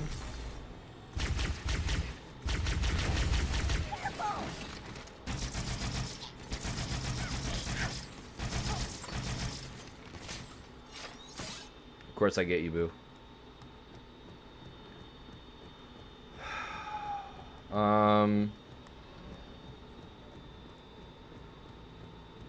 Now I have the freaking Hunchback, dude. Hunchback Notre Dame, though, dude. How about that soundtrack, right?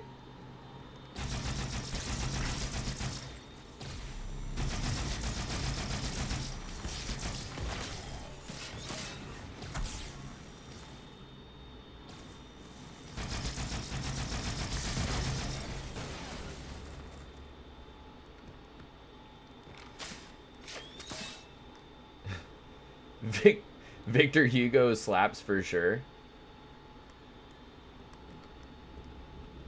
Hold up.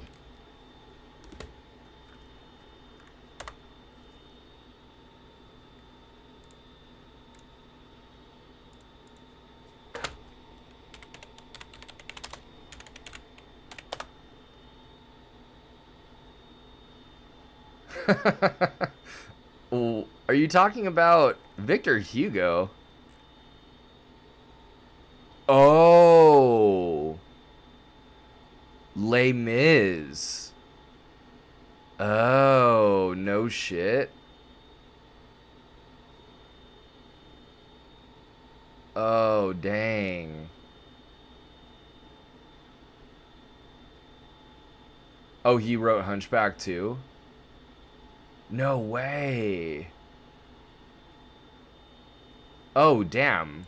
What a fucking... Thank you, Victor Hugo. How do you know that? Dude, when Esmeralda's in the church? Oh my god, dude.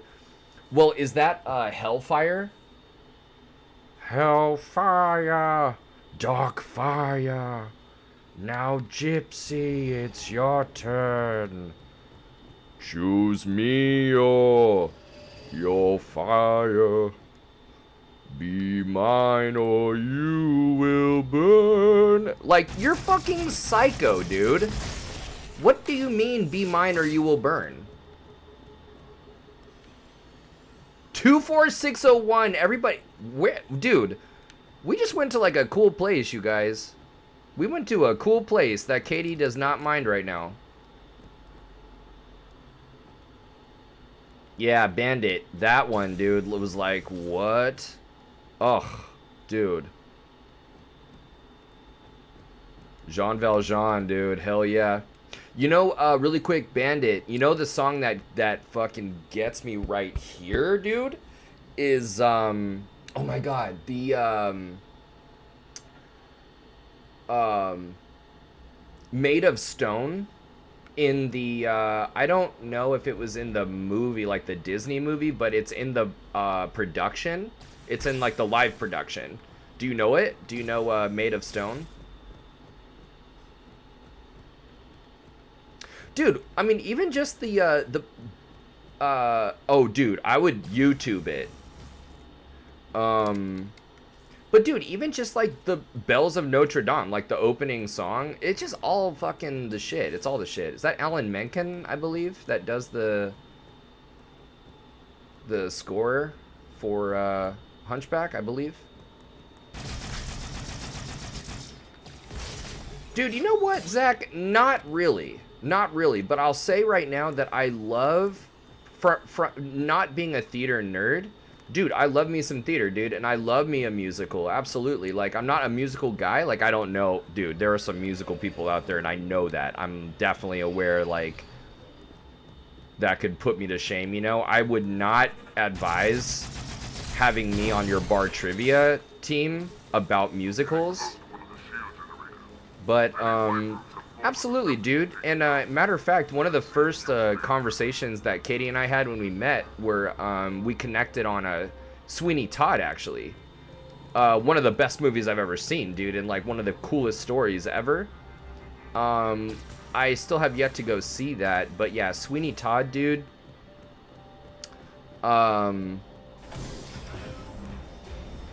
Les Mis. I saw Les Mis with my family. Sweeney Todd is amazing, bro. Sweeney Todd is amazing. That's why I told Katie, and she couldn't believe that I was like, listen, because it was like one of the first times that we ever talked, you know. We had actually been texting like back and forth for a little bit for some time, but this is like one of the first video chats or whatever. And I'm like, anyway, yeah, so I was like, you know what would be cool sometime, and I know we just met, but, you know, maybe if you, I don't even know if you, it might have even come up that she liked musicals or something, but I was like, at the risk of sounding kind of weird, you might not even heard of this play, you know, but I really, really recommend it if you haven't. I hope maybe we can go see it sometime. It's this play called Sweeney Todd.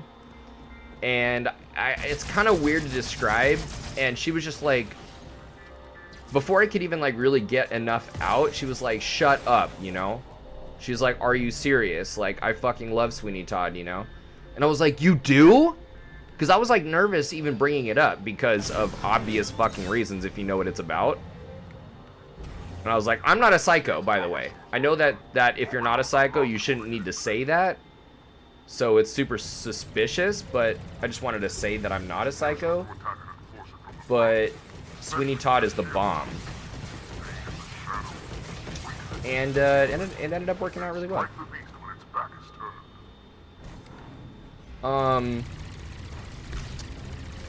Dude, even, I've seen Book of Mormon. Book of Mormon is amazing. Why am I like blanking on these musicals that I know that I've seen? I've seen Lion King on Broadway. That shit was dope as fuck. I just love art, you know? I love art, dude, and the cool thing about musicals, especially as a production, is like the art aspect that these super duper dedicated people, like Hamilton is not one that I have not yet seen. What's your take on it? It sounds extremely unique, very unique, but people are like bonkers about it. How do I like beat this guy? People are like bonkers for Hamilton.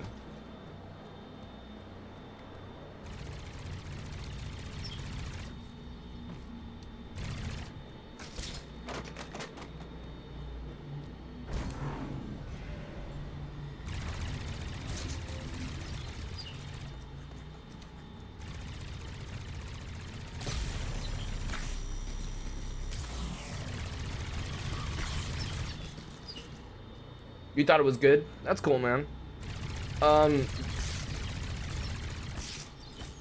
Without having to type too much, like, do you feel like you're able to share, like, what in general, like, was it that you liked? I am kind of intrigued.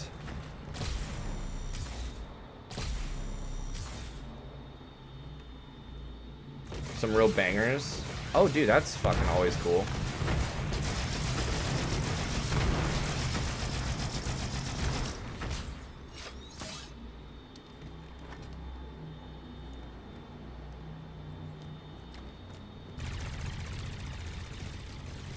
Yeah, I love the uniqueness of it. From what I've seen, like what little I have seen, I'm big into history, so it's good from that aspect too. That's awesome, man.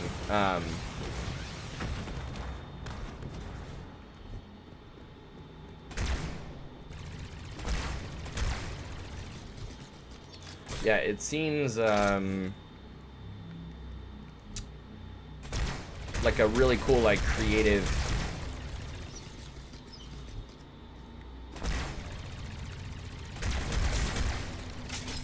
take on history, and a portrayal in a way that is not traditionally done like that, and so, like, it's kind of refreshing, I would think.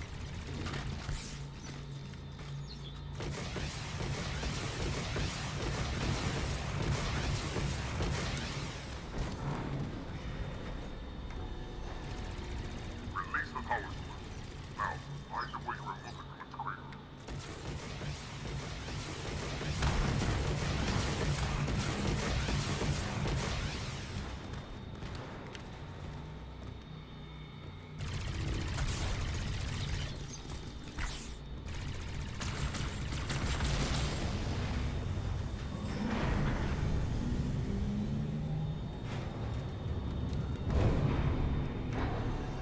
What's another one, dude? You know, a musical that I actually really want to see in on Broadway is Aladdin. That would be the shit, dude. But Lion King fucked me up. Like, Lion King straight up, like, that shit is like the end all be all for real. Maybe, maybe not. But that, yo, redonk, redonk. You want to watch a fucking cool video, is go on YouTube and watch the, type in Lion King live cast versus Aladdin in the airport, like sing off or whatever. Oh, god damn it, the flood, dude. Now that I know what the flood is.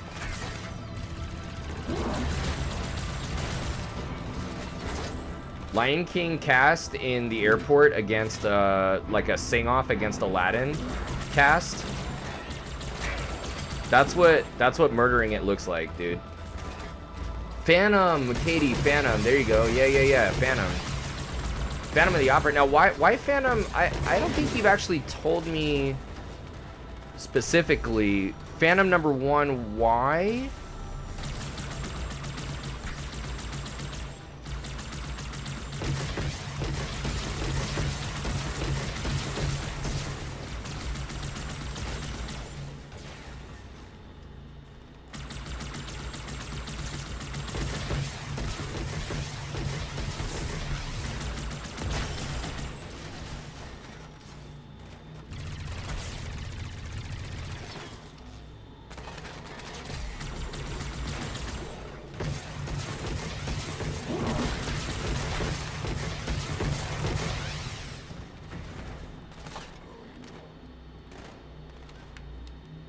Andrew Lloyd Webber was married to the woman who played the lead. Damn!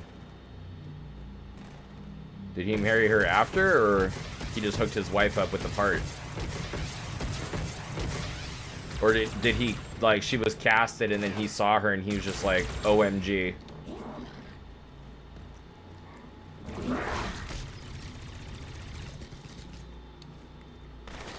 Imagine Andrew Lloyd Webber saying OMG. I think Les Mis is mine. Les Mis, man. I've never seen it in person, but I saw the movie that came out with Russell Crowe and Hugh Jackman. That came out, and like I saw it with my mom and like my sister, my brother, like over Christmas. And I don't think there might have been 10% of the time watching that movie that I did not cry. So I was just shocked. I was just like, what even is like happening to my emotions right now, and like what's going on? You know what I mean?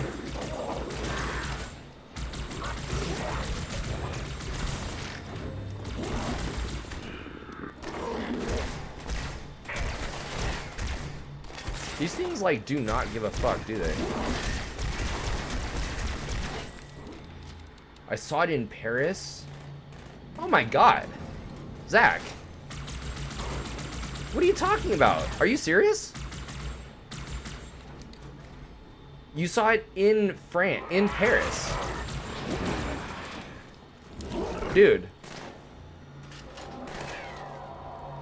How about that not being an emotional experience?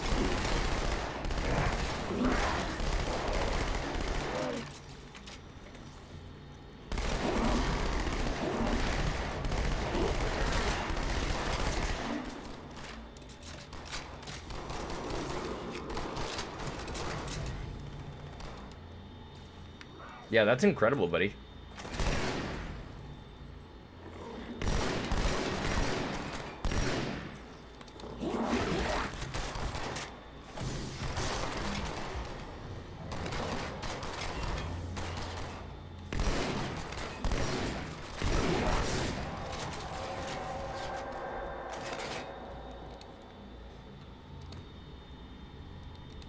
Yeah, Les Mis, man, that's a banger for sure.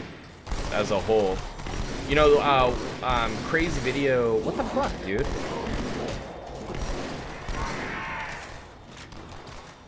Super cool experience, right?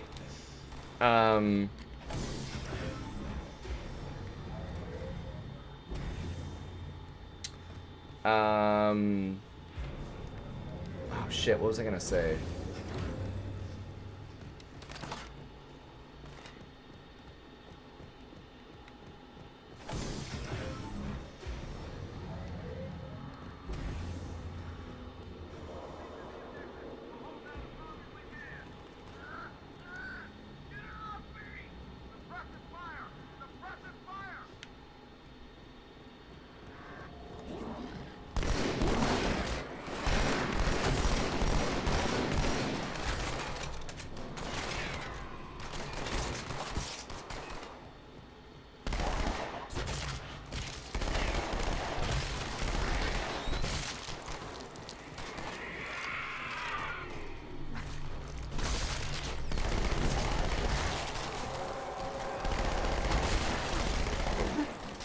Fuck.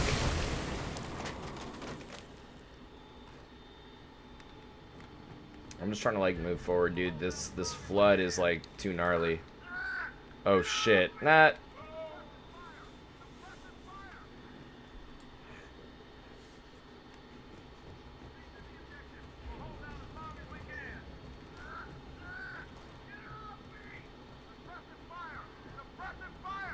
Yeah, you can't move forward. Can't move forward that fast.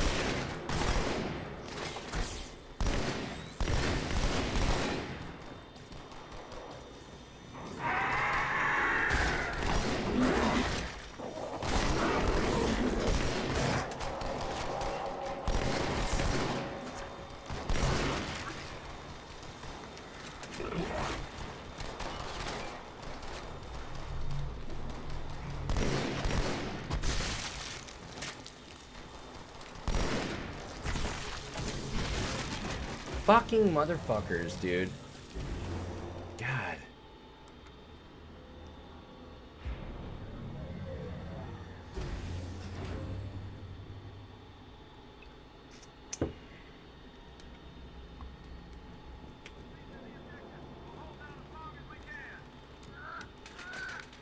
Uh.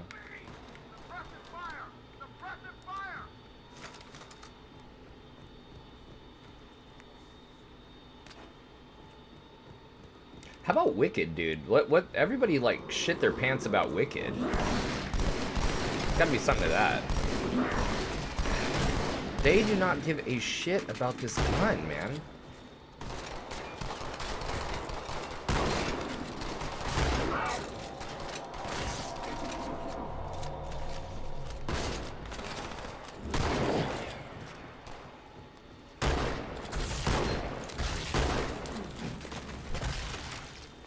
Ugh.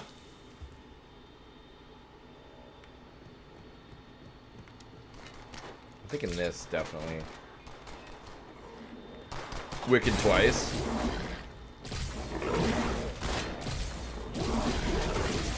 Now, going back and seeing Wicked the second time, how different, or like how new was that second experience? Like, in the sense of, you know, like when you like maybe watch a good movie or read a good book the second time, you fucking fuck. You read a book or whatever, or you see a movie for the second time and you're like, oh my god, I feel like this is the first time I've seen it, because it's like you notice all these new things. Was there any of that going on? I'm sure.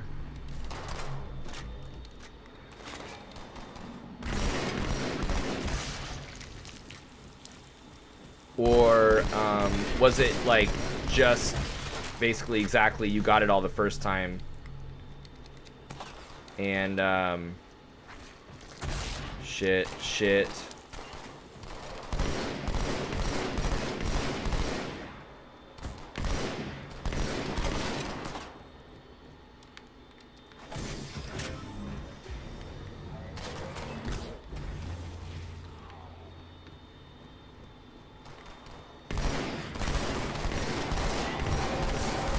Oh my god. I feel like Austin Powers. Why won't you die?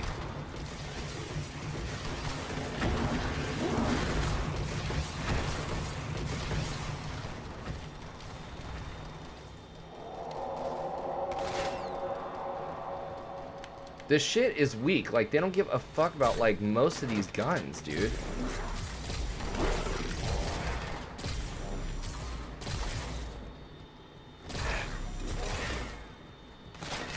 I think I love it just as much both times. Oh, wow, that's cool. Because that could have gone you know, at least one of two ways, because, or one of at least two ways, where you see it the second time, you're like, eh, it lost its, like, luster, you know, like, the first time is where it's at, but it didn't really hold up, you know, or whatever, because you knew what was coming, maybe, but, wow, just enough. That really speaks to how dope it is. I loved her voice, the main chick that did the original singing. Dude, so much power.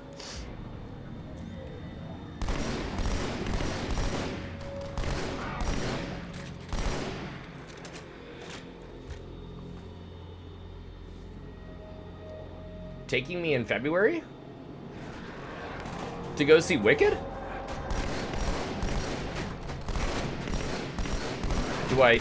Do I know this? Why does this feel like the first time that I'm hearing about this?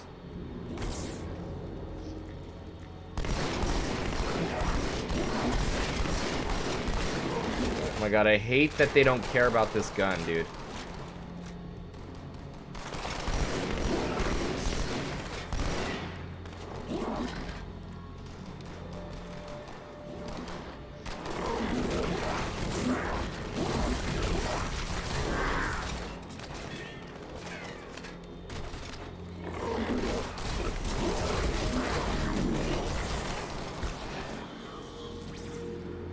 Dude, yeah, I feel like this is like the first time I'm hearing about this. What are you talking about? We're gonna go see Wicked? Where?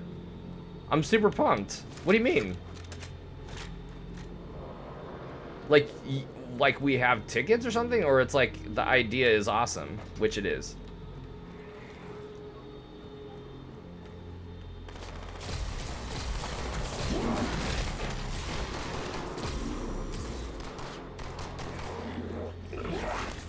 Oh, it's Segerstrom. No way. Oh, boo. I'm so excited. I'm really excited. They just went on sale. Oh, I didn't see that. You know, like, I look at the calendars. I must not have... Yeah, I must need to look a little deeper or something.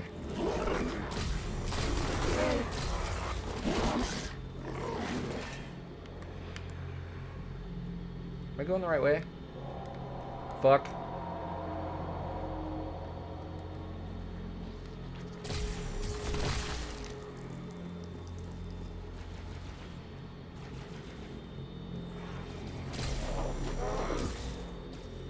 Why am I, like, alone in here? Where are my homies at?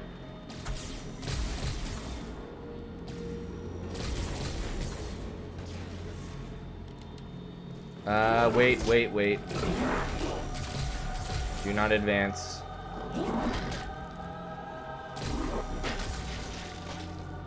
There we go.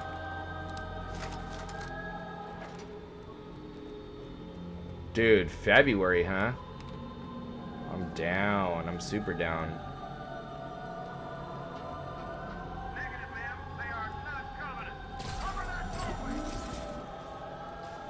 Yeah, they hate... These things hate these guns right here. They do want you to die after all. Yeah, they do, really do. They do be wanting you to die. It was just a challenge to find a gun that they hate, you know? They seem to hate this raw, like, energy beam gun.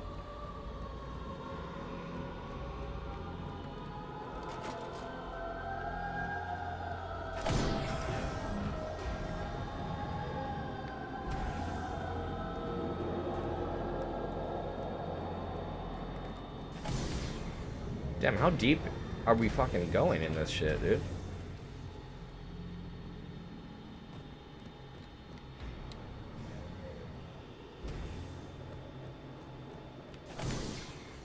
Is this where we started?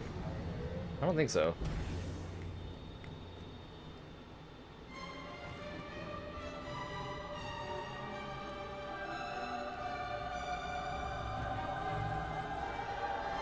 Yeah, Zach, do you get down with any I forget if I asked you, you get down with any classical music? By any chance? You seem like a guy that doesn't discriminate really at all. But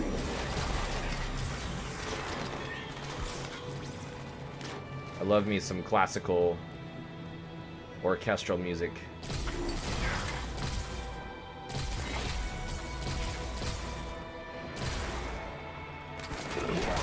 Shit.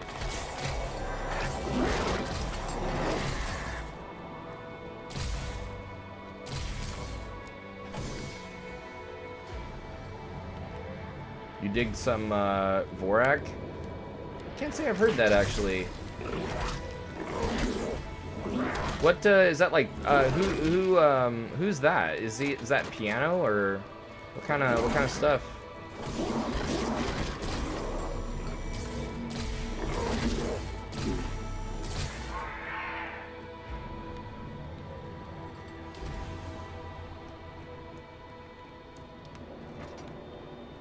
The super famous stuff? Yeah, super famous stuff is like cray-cray. That was ever... I'm like, how do you invent that?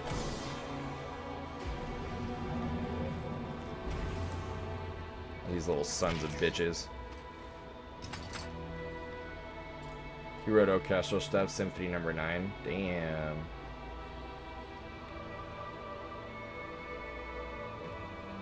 That's awesome. Yeah, I love me personally, I love me a good cello concerto. Or a good piano concerto. Strings, normally.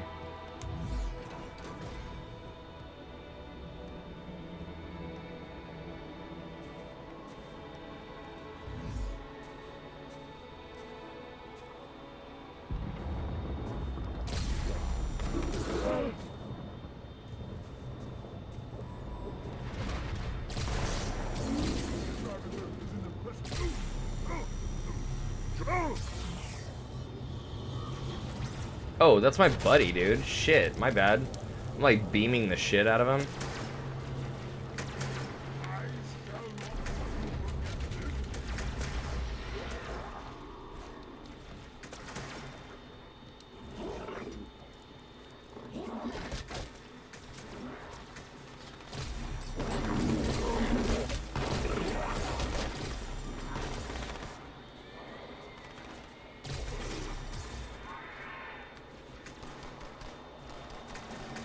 Oh my god.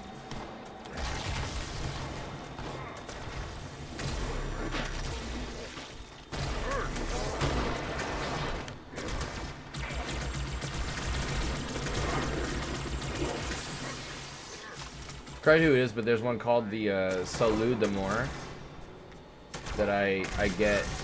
You think that I'd like them? Salut d'amour.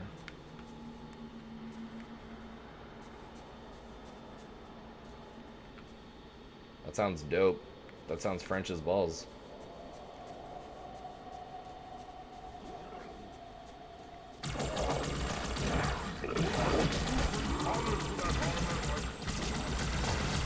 Ooh, nice. We got a new little gunny gun right here.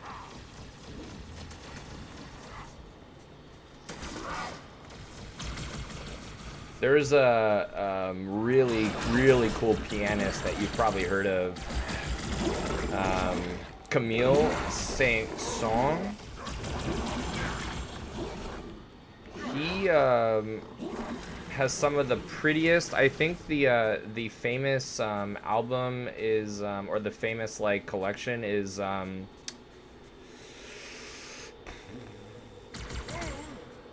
it's like the animals like circus or I'm sorry, it's the What are you doing? it's like the zoo or I forget what it is, but it's like it's a series of tracks that are the essence is supposed to be the animals. It's pretty nice.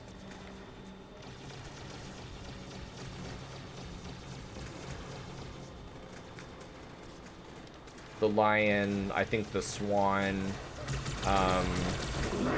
the tortoise, I believe. What else?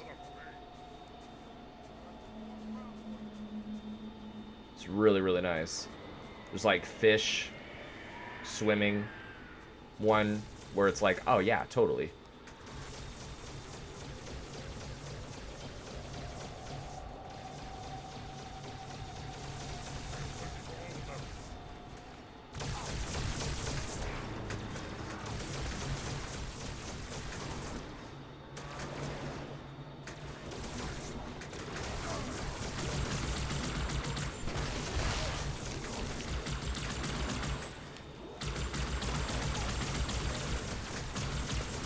Is it just like a standoff right now, or like what am I supposed to be rendezvous with the allies at the Covenant camp?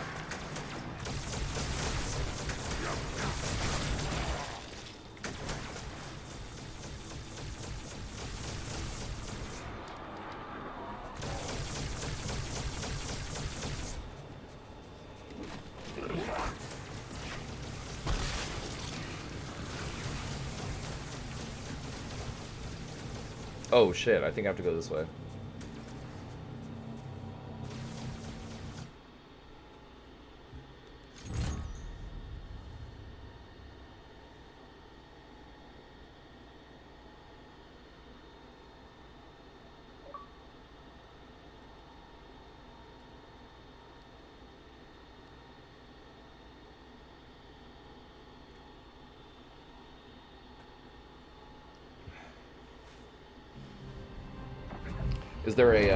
Is there like a theater near you In the center of this to go listen to some icon critical to the great journey. cool classical orchestral I music? must find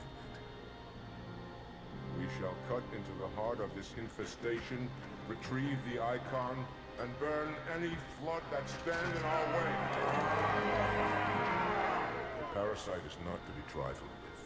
I hope you know what you're doing.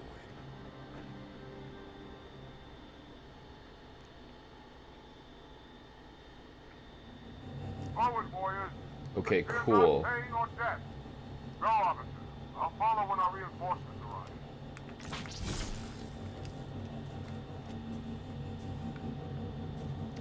So, push through the quarantine zone toward the library. And then when you're there, read some books. Whoa.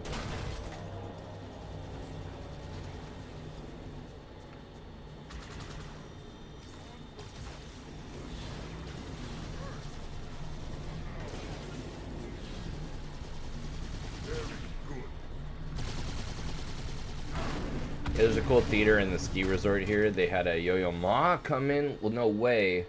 Sold out in like 10 minutes. Yeah, no shit, man. Fuck. That'd be wild.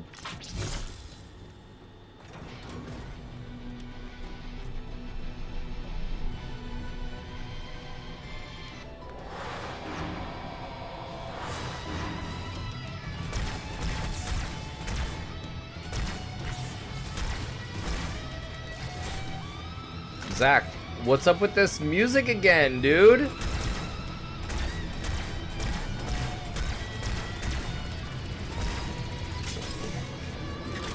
What is going on?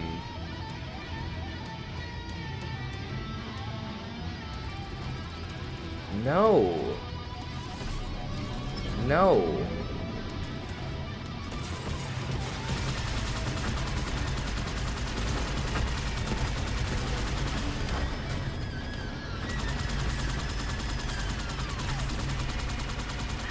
I'm on my way. Does it change the audio quality when you...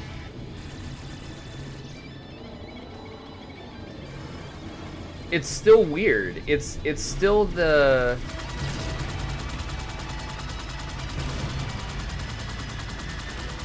It's still the guitar. Like they kept the music. They doubled down. They doubled down on the music.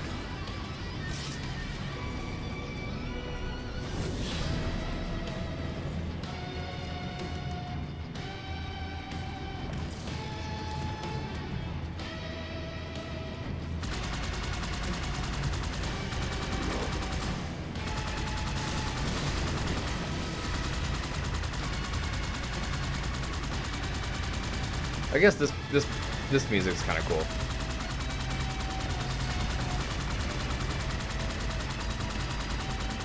But they remastered the audio and it changes when you switch. That is really cool. They did. They even tended to the music. Yeah, like in the remaster. They really did, dude. Like the time that they spent to do this for us, like, wow.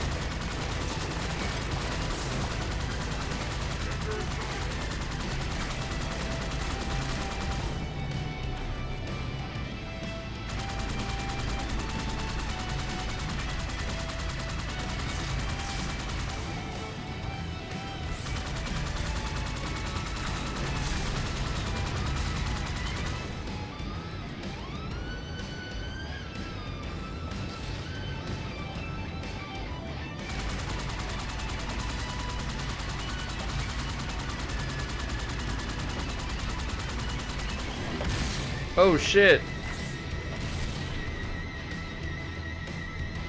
Yeah, that's a really great point though, buddy. Like they really did they tended to really like every part of this game. Shit. No!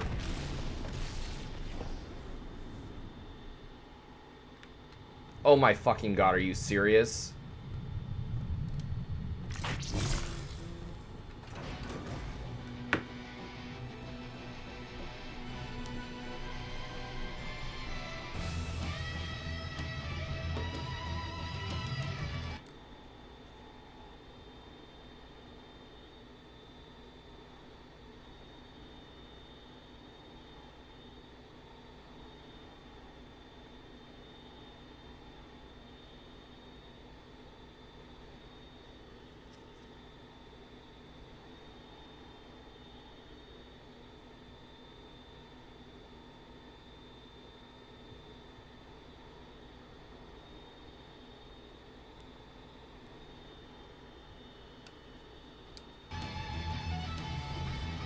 Yeah, that was some bullshit. I'm just looking for another one of those. There it is.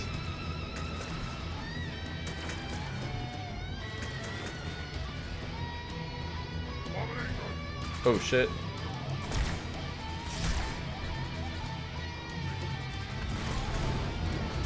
Damn, that one's fucked up now though.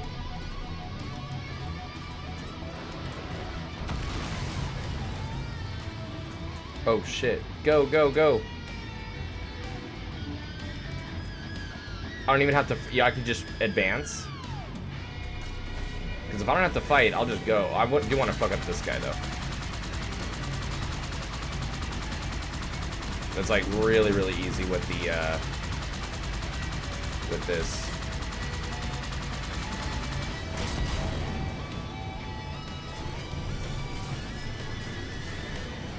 I'm on my way.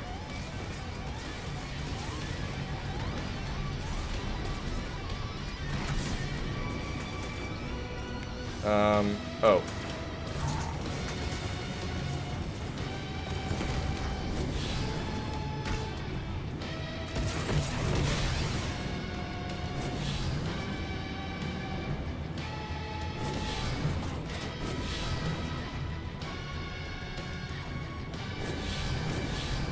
Awesome. Zach, co-pilot of the century.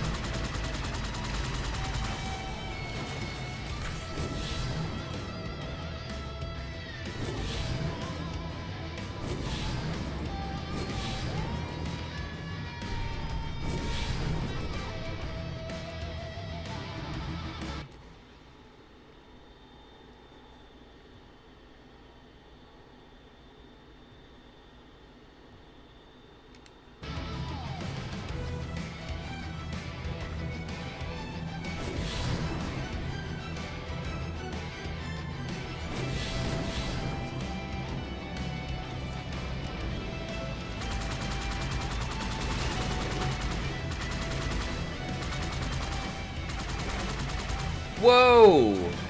What? Whoa.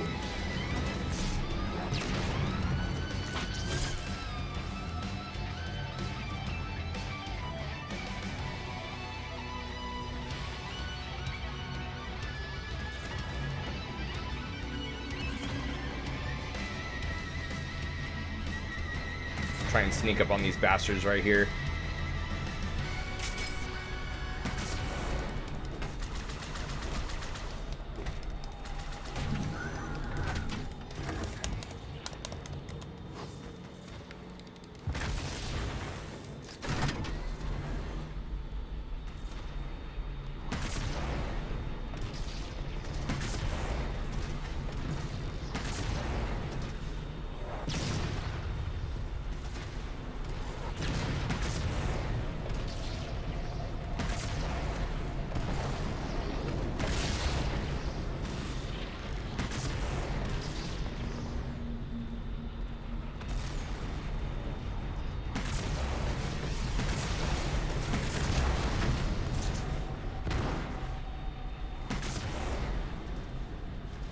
Ooh!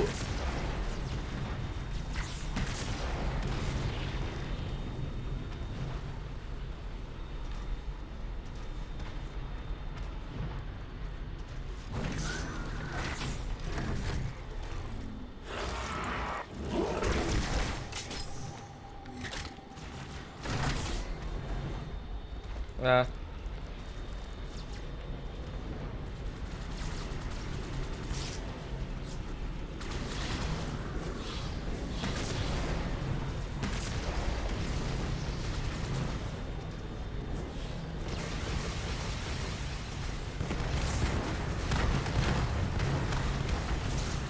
Dude, thanks. Yeah, that was pretty awesome. I was trying to get a handle on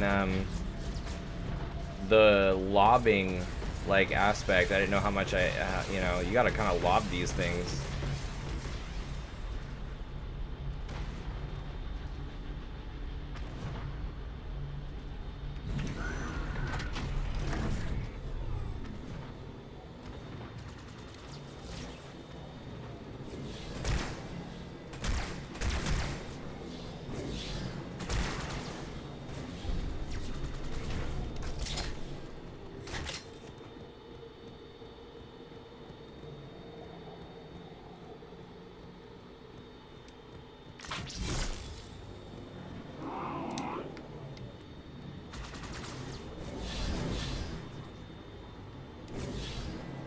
Come here, bring that thing over here, bitch.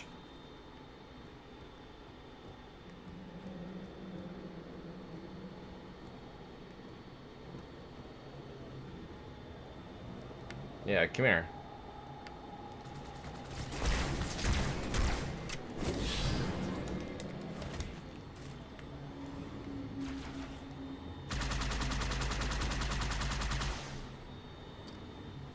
Hell yeah.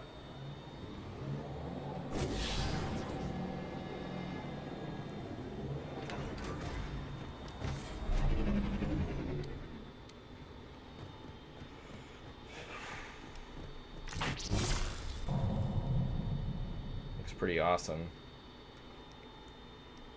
Yeah, that looks cool. I like the lighting effects actually in this one better. Look at that. You really get the sense of, like, I don't know. It's more dismal.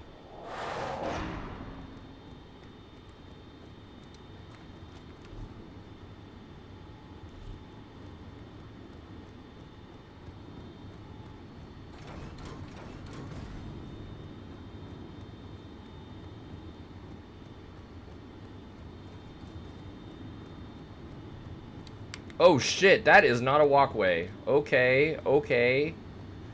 Whoo!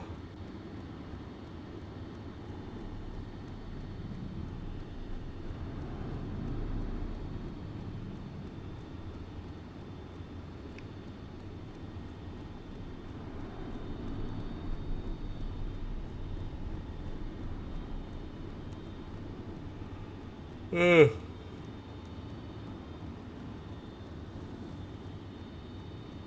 Kind of want one of these.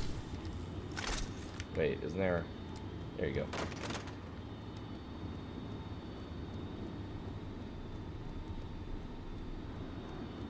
Oh my god. Wait a minute. Oh my god, are you serious? Wait, how am I backtracking? Or am I? I thought I'd been checkpointing right now, dude. Yo, am I backtracking right now?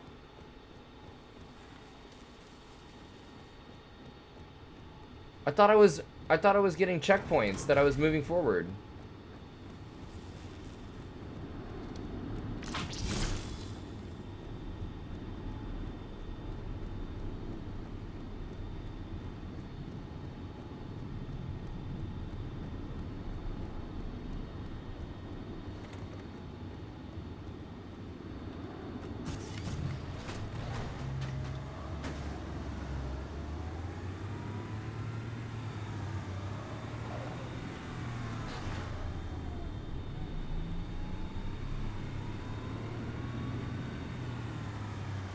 Yeah, like, what? I for sure was, like, advancing the correct way.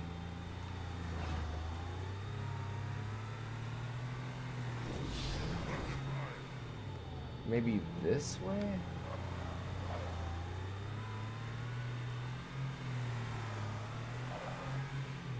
I mean, this was all new that we definitely went up. Maybe this way?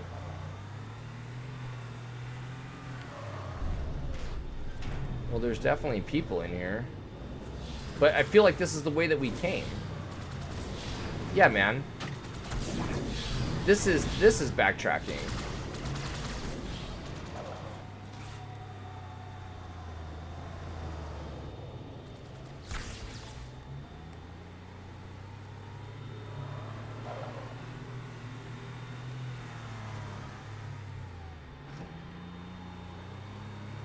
This is definitely new, dude.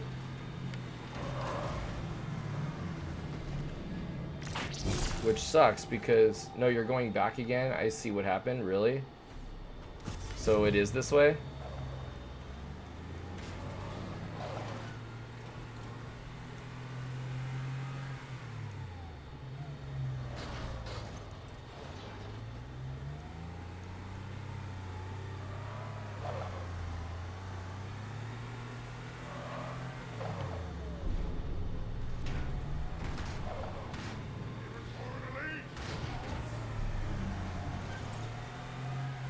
You got turned around in the Wraith.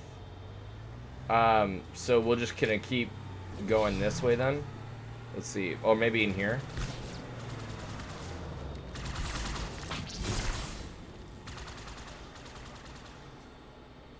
No.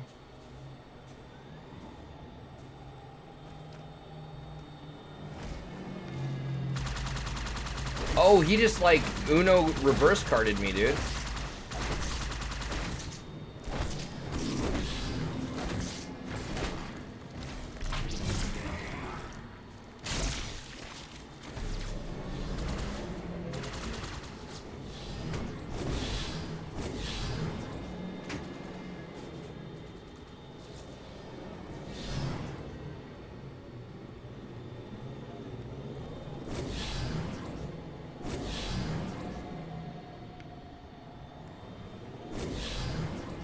Oh, maybe this way.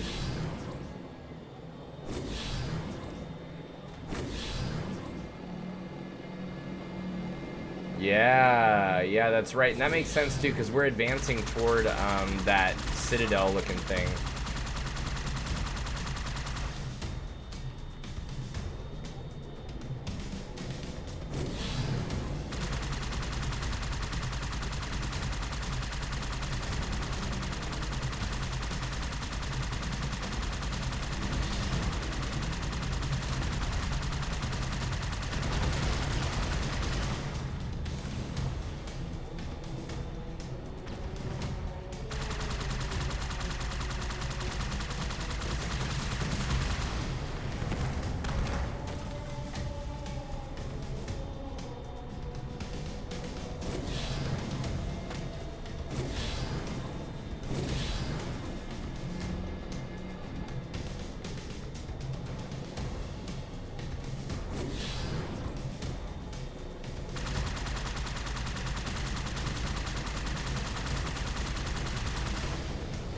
Woo!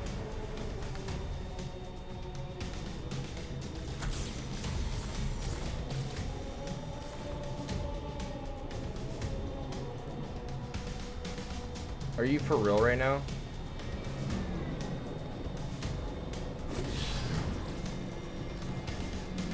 Yeah, yeah, no, no, it's all good. It's all good, buddy. It's all good. That dude, in these 3 games or whatever that I played, that's your first mistake. It's impressive what you're able to remember and help me with, so don't even trip. I believe it's this way. Because all we gotta do is head toward that citadel thing.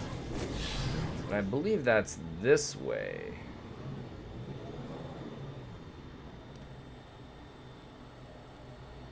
Yeah, I think we gotta head toward that.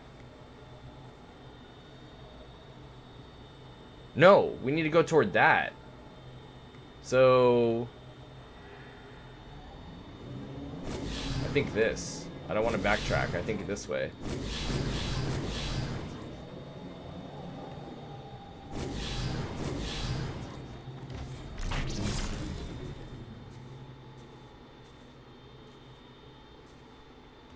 Right, because we're just getting closer. That's the ultimate thing, is just getting closer and closer to that.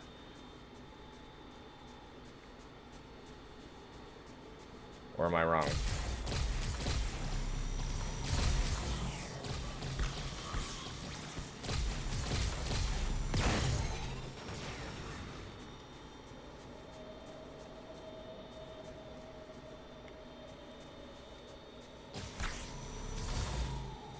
Did I?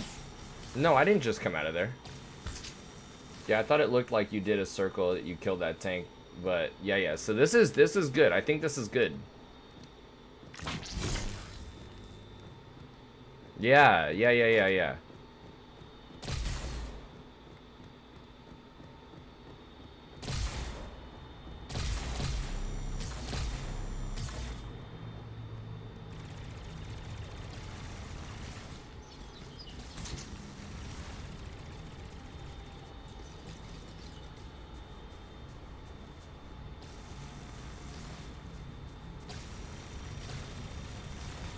Damn, it is like hell down here.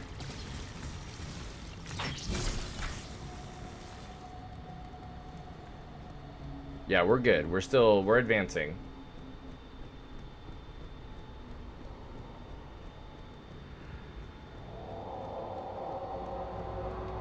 Alright, I gotta wrap it up here next chapter.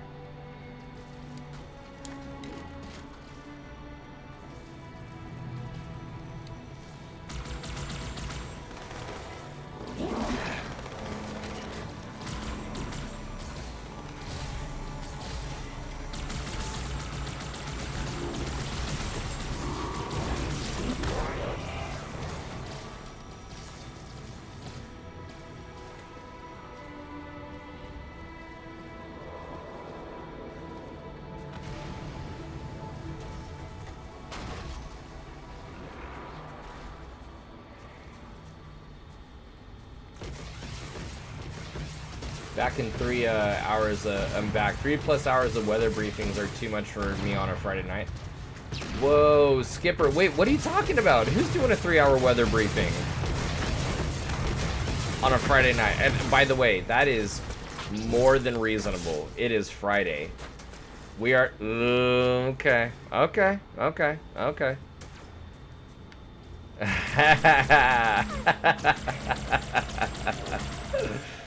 I gotcha.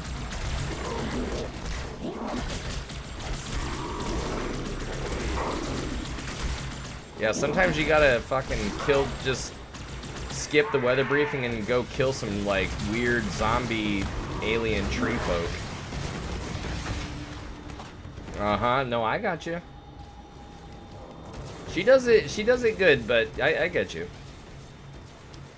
Balance is all. Now, what was it the same flight? Was it the Baron flight?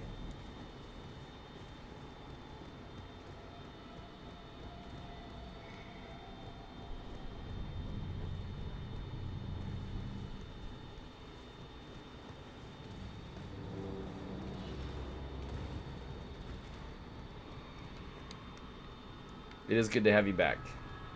She does good and it's very interesting, but yeah, balance. You know, I think balance.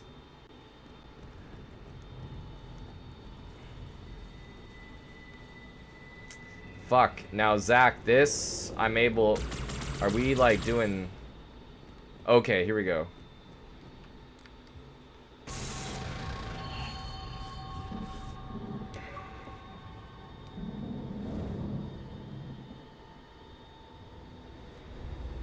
It is most unusual that in all the exploits of these arbiters, you never mention their role in choosing their missions of redemption.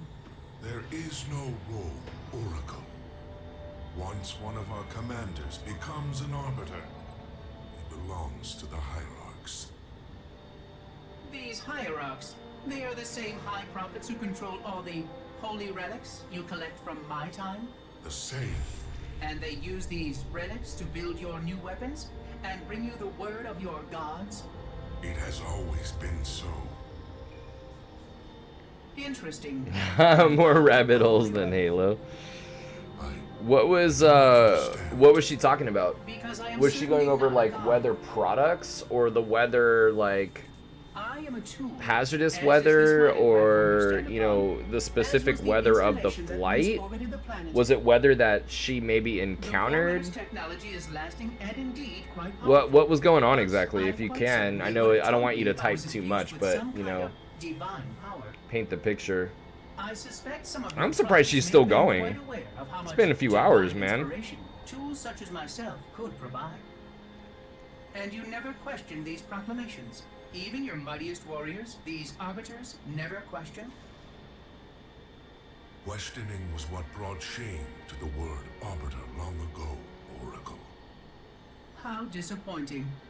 I fear now that there are many questions we should have been asking for a long, long time. I would be more than happy to answer Oh, whether of the flight she's about to do. But she did she end up doing the, so she did the Baron flight, obviously. Obviously this is not weather about the Baron flight, and she hasn't done the Baron flight yet, right?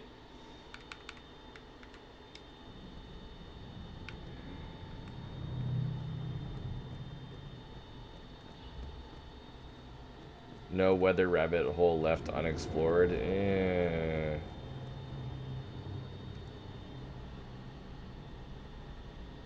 What? Oh my. Yo. What the fuck? Dude, it's dark outside. Whoa. Whoa.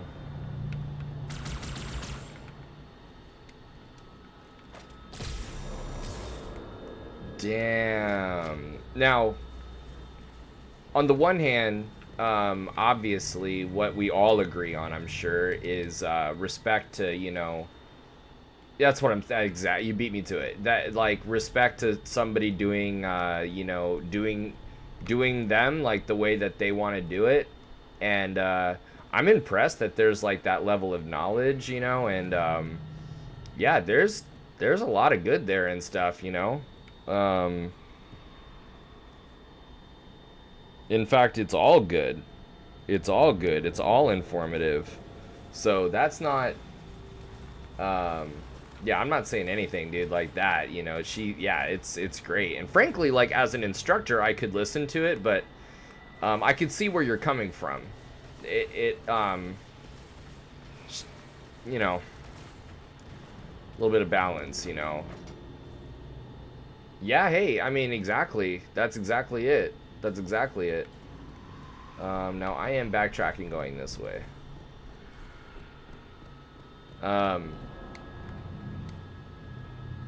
There's something about her delivery, too, that I really like. There's kind of like this abrasive... I don't know how to really explain it, but like... It's like this like abrasive kind of quality to the way that it's delivered. The information. Zach, am I trying to like cut this, or like what am I doing?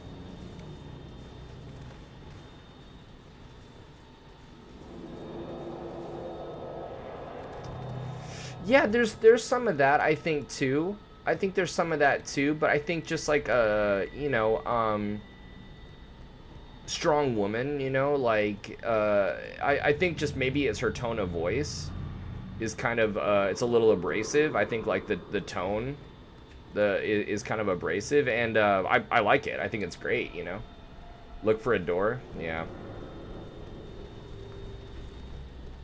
It's funny that, like, her tone can be like so no nonsense, and yet she's got 3.5 hours of weather briefing before the flight, you know? And like rabbit holes are like a thing that they're expected and welcome, you know? It's pretty funny. Crazy Condor, man, it's going well, dude. It's good to see you. I'm doing well. Thanks for asking. I am trying to finish this last little bit before I actually retire for the night and head out. And right now I'm just looking for oh, there's something up here. Maybe not. You know what I mean? Trying to look for the next room. How are you doing, though, Condor? It's good to see you.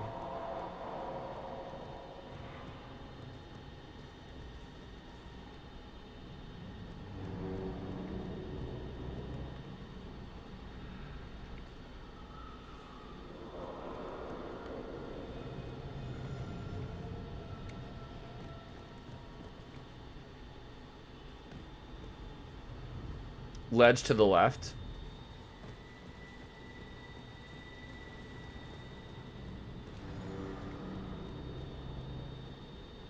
Ooh, just came back from flying, dude.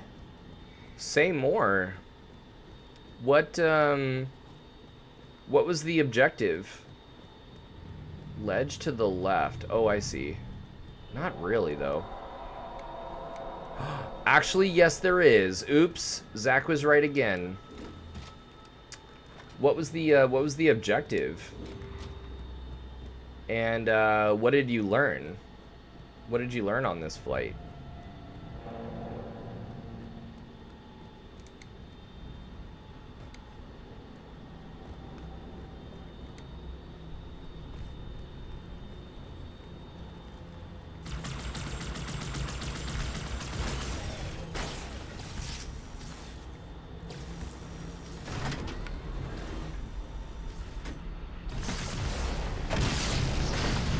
Whoa, are you serious?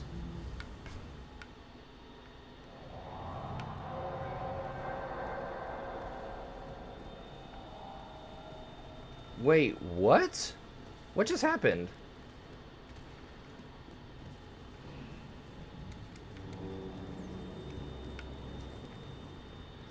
Oh, we backtracked?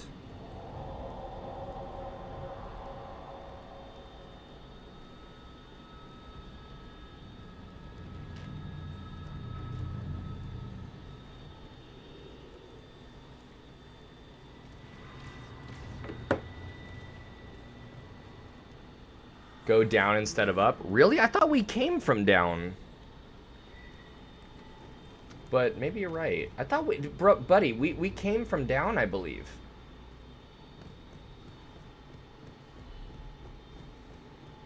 Holds. Hey, so Condor, practicing holds, just need a little more practice. Oh shit. Now what kind of holds are we talking about? Are we talking about holding out a VOR? Are we talking about GPS holds? Are we talking about intersection holds? Are we doing things by hand? Are we doing them, you know, with some GPS unit? What are we talking about?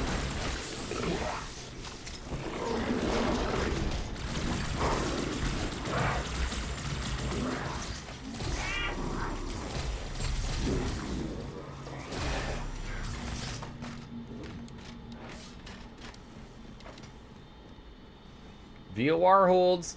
Now, be careful though, Crazy Condor, because a lot of instructors see checkpoint. They're leading us to this. I'm telling you, Zach, we came from here, man. We came from underneath, dude.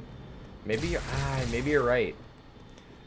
Be careful, Condor, with those VOR holds, because a lot of instructors that I know that struggle to teach holds, they teach only VOR holds. VOR holds are the easiest kind of holds. And the problem with the way that a lot of the instructors that I know of, at least, I don't know about a lot of instructors, you know, but the thing of dude, there's a sword on the ground. I'm telling you, Zach. Don't know, dude. I don't know about down, dude. I think up, dude. All these guys we killed. Fuck, dude.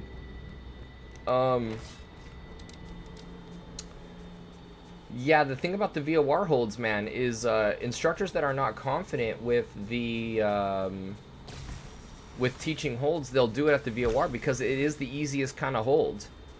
And you know, they'll teach you, they'll give you a radial to hold on, and then all you got to do is find the radial that they give you.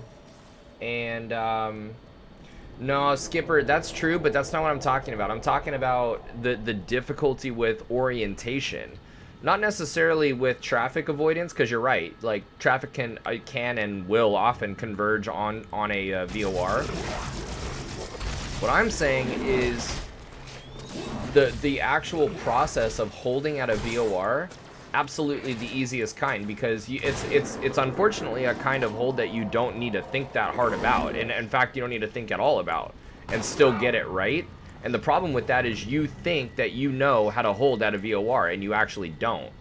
You know what you know how to do is use rote memory to just find the radial that you're given to hold on, find it on your HSI or your heading indicator, and go, oh, it's a teardrop, oh, it's a direct, right? When you don't realize that, you know, it's only that way because at a VOR hold, every radial that is assigned, every radial that, or every radial assigned in the holding clearance is the outbound course, right? But holding at an intersection is a completely different story. And all of a sudden, the student that's extremely confident and super fast, you know, like you can be really quick, right? Oh, I can do it so fast. I don't even need to draw it, you know. You give them one intersection hold that involves the radial as the inbound course, and they're fucked. They have no idea what's going on, you know, because they've made a habit of finding the radial on the heading indicator without really thinking about what is going on, you know. So just caution that, Condor, with your VOR holding, and you know, make sure that you're doing those intersection holds as well. and that you're doing them real deal, that you're really like making sure that you've got the thing diagrammed, and that you know like what the inbound and outbound is, and that you're clear on how you're actually coming up to this thing, so that you know how to enter. You know what I mean?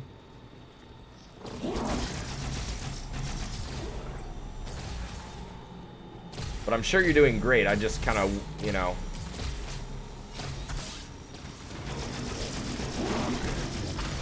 Helpful words there. I've seen it. And I've seen it, I've seen it with instructors. Yeah, Zach, we're on a good path, buddy. Yeah. No, I saw that too. I was like, whoa, what?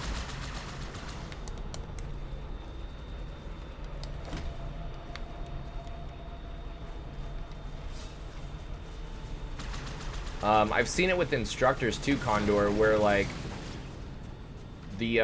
because the instructor is not confident, they're gonna teach the VORs only, you know. And then the student, because the holding is the most difficult thing. Whoa.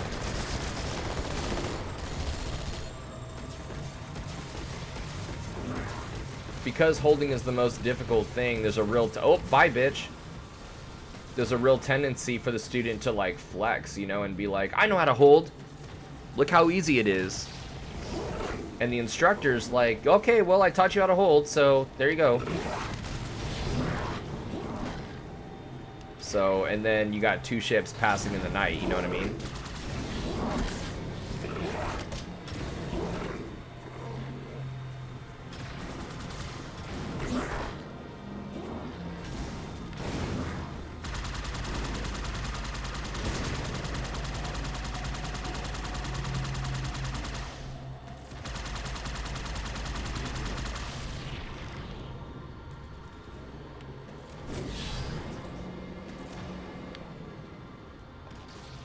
Oh shit.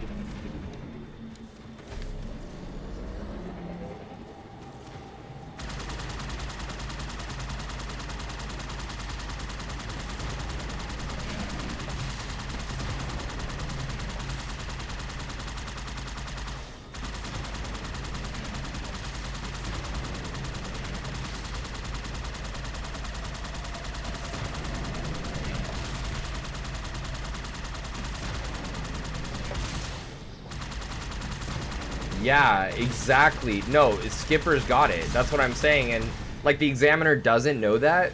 Like the examiner doesn't know that, number one, most instructors have a hard time teaching holds.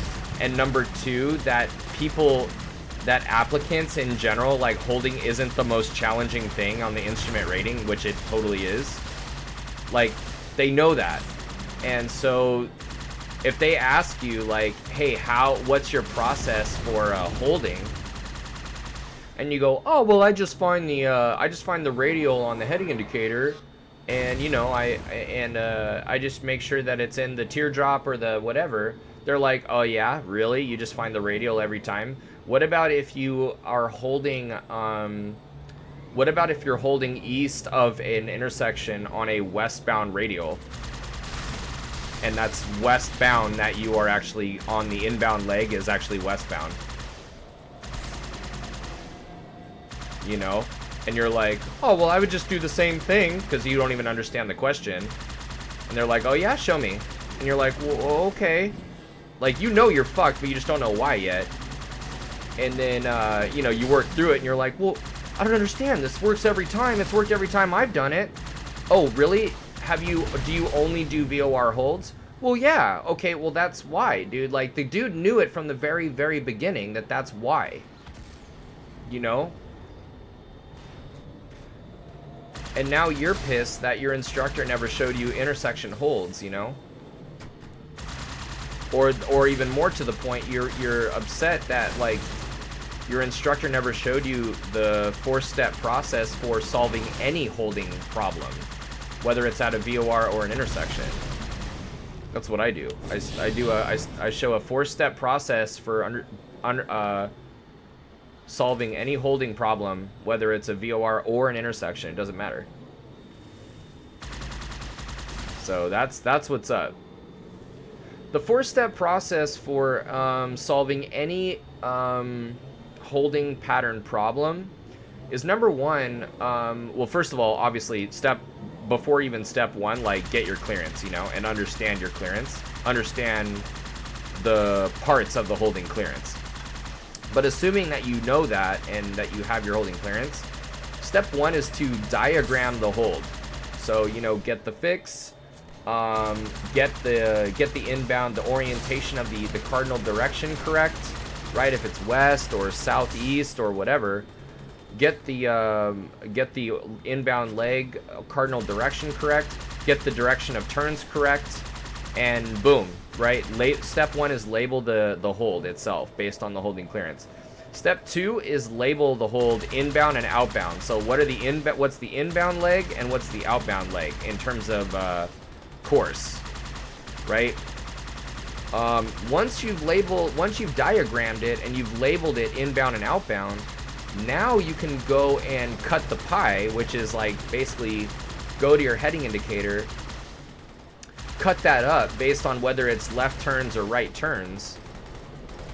You know, if it's left turns, then that left side will be up on the diagonal, you know. If it's right turns, then the right side will be up on the diagonal. And once you've cut the pie, then yeah, you can go and find the outbound leg. What we want to do is always find the outbound leg on the heading indicator, and then it's solved. And then you're done. And so what the student will say 9.5 out of 10 times is, well, I already do that. I already do that at a VOR. I don't need to diagram it. All I need to do is find the radial and I get it right. Well, of course that's true. Because only at a VOR, 100% of the time, your radial is the outbound leg. You don't even understand what's going on when you realize the shortcut that you're taking to just finding the radial on the heading indicator comes from the fact that only at a VOR is a radial assigned. 100% of the time is your outbound leg. So you don't understand it, but every single time you're looking for the radial because that is the outbound leg, and you find the outbound leg, that's why it's right all the time. But if you go to an intersection and you are instructed to hold east of an intersection on a westbound radial, right? So the intersection would be west of the station. If you're holding east of the fix on a westbound radial, you're gonna and you automatically go to find the radial on your heading indicator, you're gonna get it wrong every single time, because if you're holding east of a fix on a westbound radial, the radial is the inbound leg in that situation, not the outbound leg. And so, you know, what the problem is only holding at a VOR is you're training the student to do something 100% of the time that does not work. First of all, it doesn't work 100% of the time. But the other thing is they don't realize that they do not have a mental picture of what's going on. They're just going through the motions, you know, which is even worse. And actually, I think that's it, you guys. So I'm going to save and quit this. And I am curious, or with voice recognition, Garmin, just read it to your holding clearance. Oh yeah, there you go, dude. But that's fancy Jetson stuff. Okay, so where are we on Halo 2, dudes? 10 out of 15, dude. 10 out of 15. We're doing good. We're doing good. Super pumped for Halo 3 and ODST. Hell yeah, we're doing good, Zach, dude. Smashed it, bro. Smashed it. Oh, man, you guys. Dude, as always, man. As always. Super fun time playing with you guys.